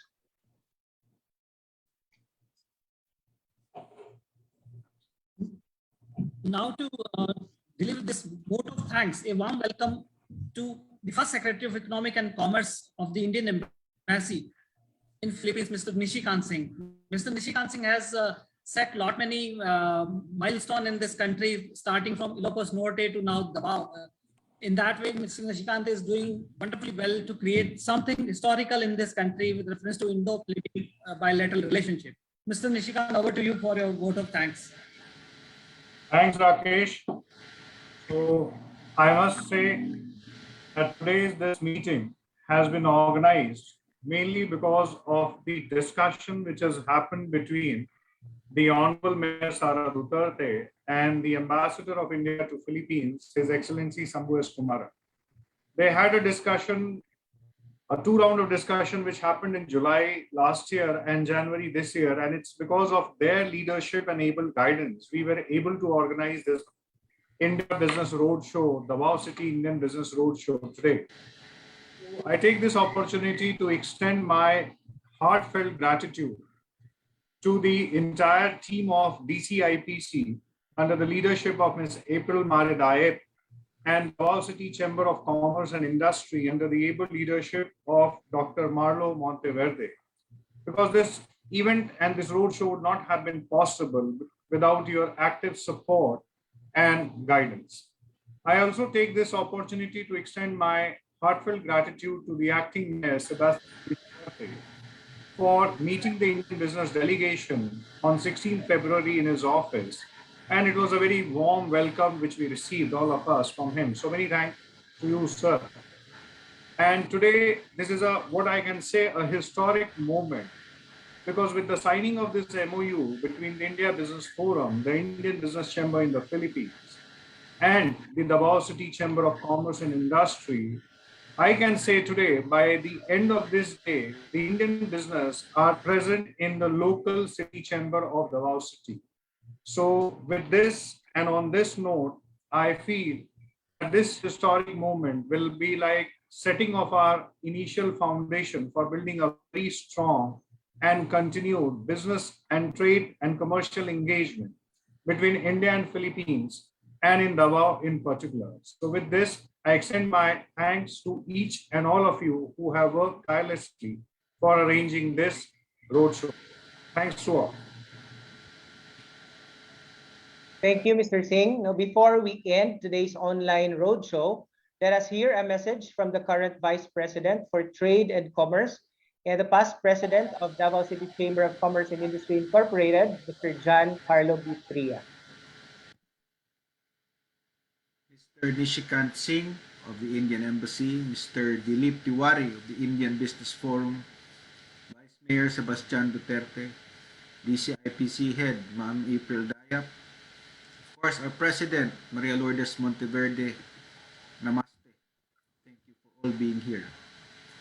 Our shared history and earliest recorded contacts between the Philippines and India date to the Mandali communities in the 8th century, towards the arrival of the Chola dynasty to induce early trade and shared Indian culture in pre-Hispanic Philippines. The Indianized kingdom of Butuan at the mouth of the Agusan River in Mindanao shows just how deep our relations are. But we are not here for a history lesson alone. Yet this history gives us a view to the future. The position of Davao and Mindanao at the Pacific trade routes puts manufacturing and related investments at a strategic trading position with North Asia and access to the Americas and Oceania.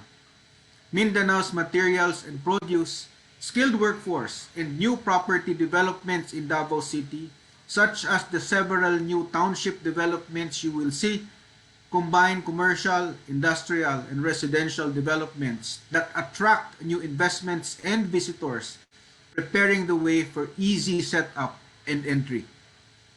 The different incentives explained by the city government likewise provide this inducement for investments to take root. These strengths complement India's high-quality pharmaceutical, information technology, and manufactured metal-based products. Thus, partnerships leveraging on these strengths will be pursued long after this roadshow, which we believe will be the first of many such sessions. We have made friends and look forward to making more. Mayong hapon kaninyong tanan, and thank you very much. Yeah, thank you so much, Mr. Treya, and your message loud and clear that India and Philippines can share on the basis of deep-rooted history to eternal to the future. Before we end, we would like to request you all guest speakers and attendees for today to open their cameras and share to us your warmest smile for a quick photo opportunity.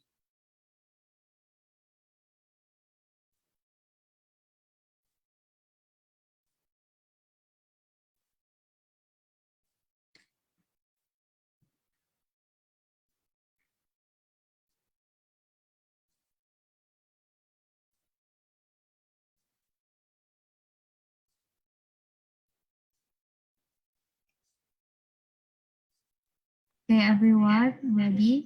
1, 2, 3, smile. One more, 1, 2, 3, smile. And one last. Thank you. Thank you. Bye-bye. Okay, so that's it for today. Again, we would like to extend our deepest gratitude to our partners at the Embassy of India in the Philippines, Davao City Chamber of Commerce and Industry Incorporated, and the India Business Forum Philippines Association Incorporated for your support and helping us in making this roadshow possible. Thank you also to all our guest speakers for imparting their knowledge on our topic for today, as well as to all our attendees for sharing your time with us this afternoon. We hope that this event shed some light on the investment opportunities in Davao City, as well as the interest of the Indian business community. Definitely, there are the companies who want to invest, and that is a good place also. Now, India Business Forum and Davao Chamber will play the role of a bridge to marry to two stakeholders. If you have further queries about investing in Davao City, you may keep in touch with the Davao City Investment Promotion Center. You may also browse the DCIPC's website, that is invest.davaocity.gov.ph, or via its Facebook page at Davao City Investment Promotion Center to get more information about the city's investment opportunities. The center will be more than welcome to assist you. Apart from this, India Business Forum is also a bridge between Indian companies to explore the business potential in Philippines, and we are open to offer our connects also. We have our own website, that is www.ibfphilippine.com. We look forward to seeing you again soon in the shape of queries, in the shape of business opportunities related concerns. Stay safe and stay healthy. I am, by the way, Rakesh Singh Rao from India Business Forum as Director of Finance and the Chief Representative East Asia of State Bank of India, the largest bank of India. Thank you. And I am Roland Suicon. Thank you and have a nice day, everyone. Keep safe. Thank you. Thank you. Thanks. Bye. Thank you. Thank you, everyone.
Thank you, everyone. Thank you, Mama Ann. Thank you, Ali.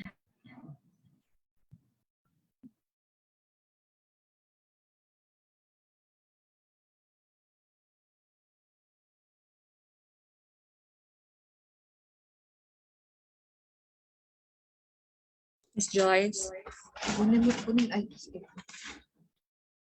Miss Kay, thank you.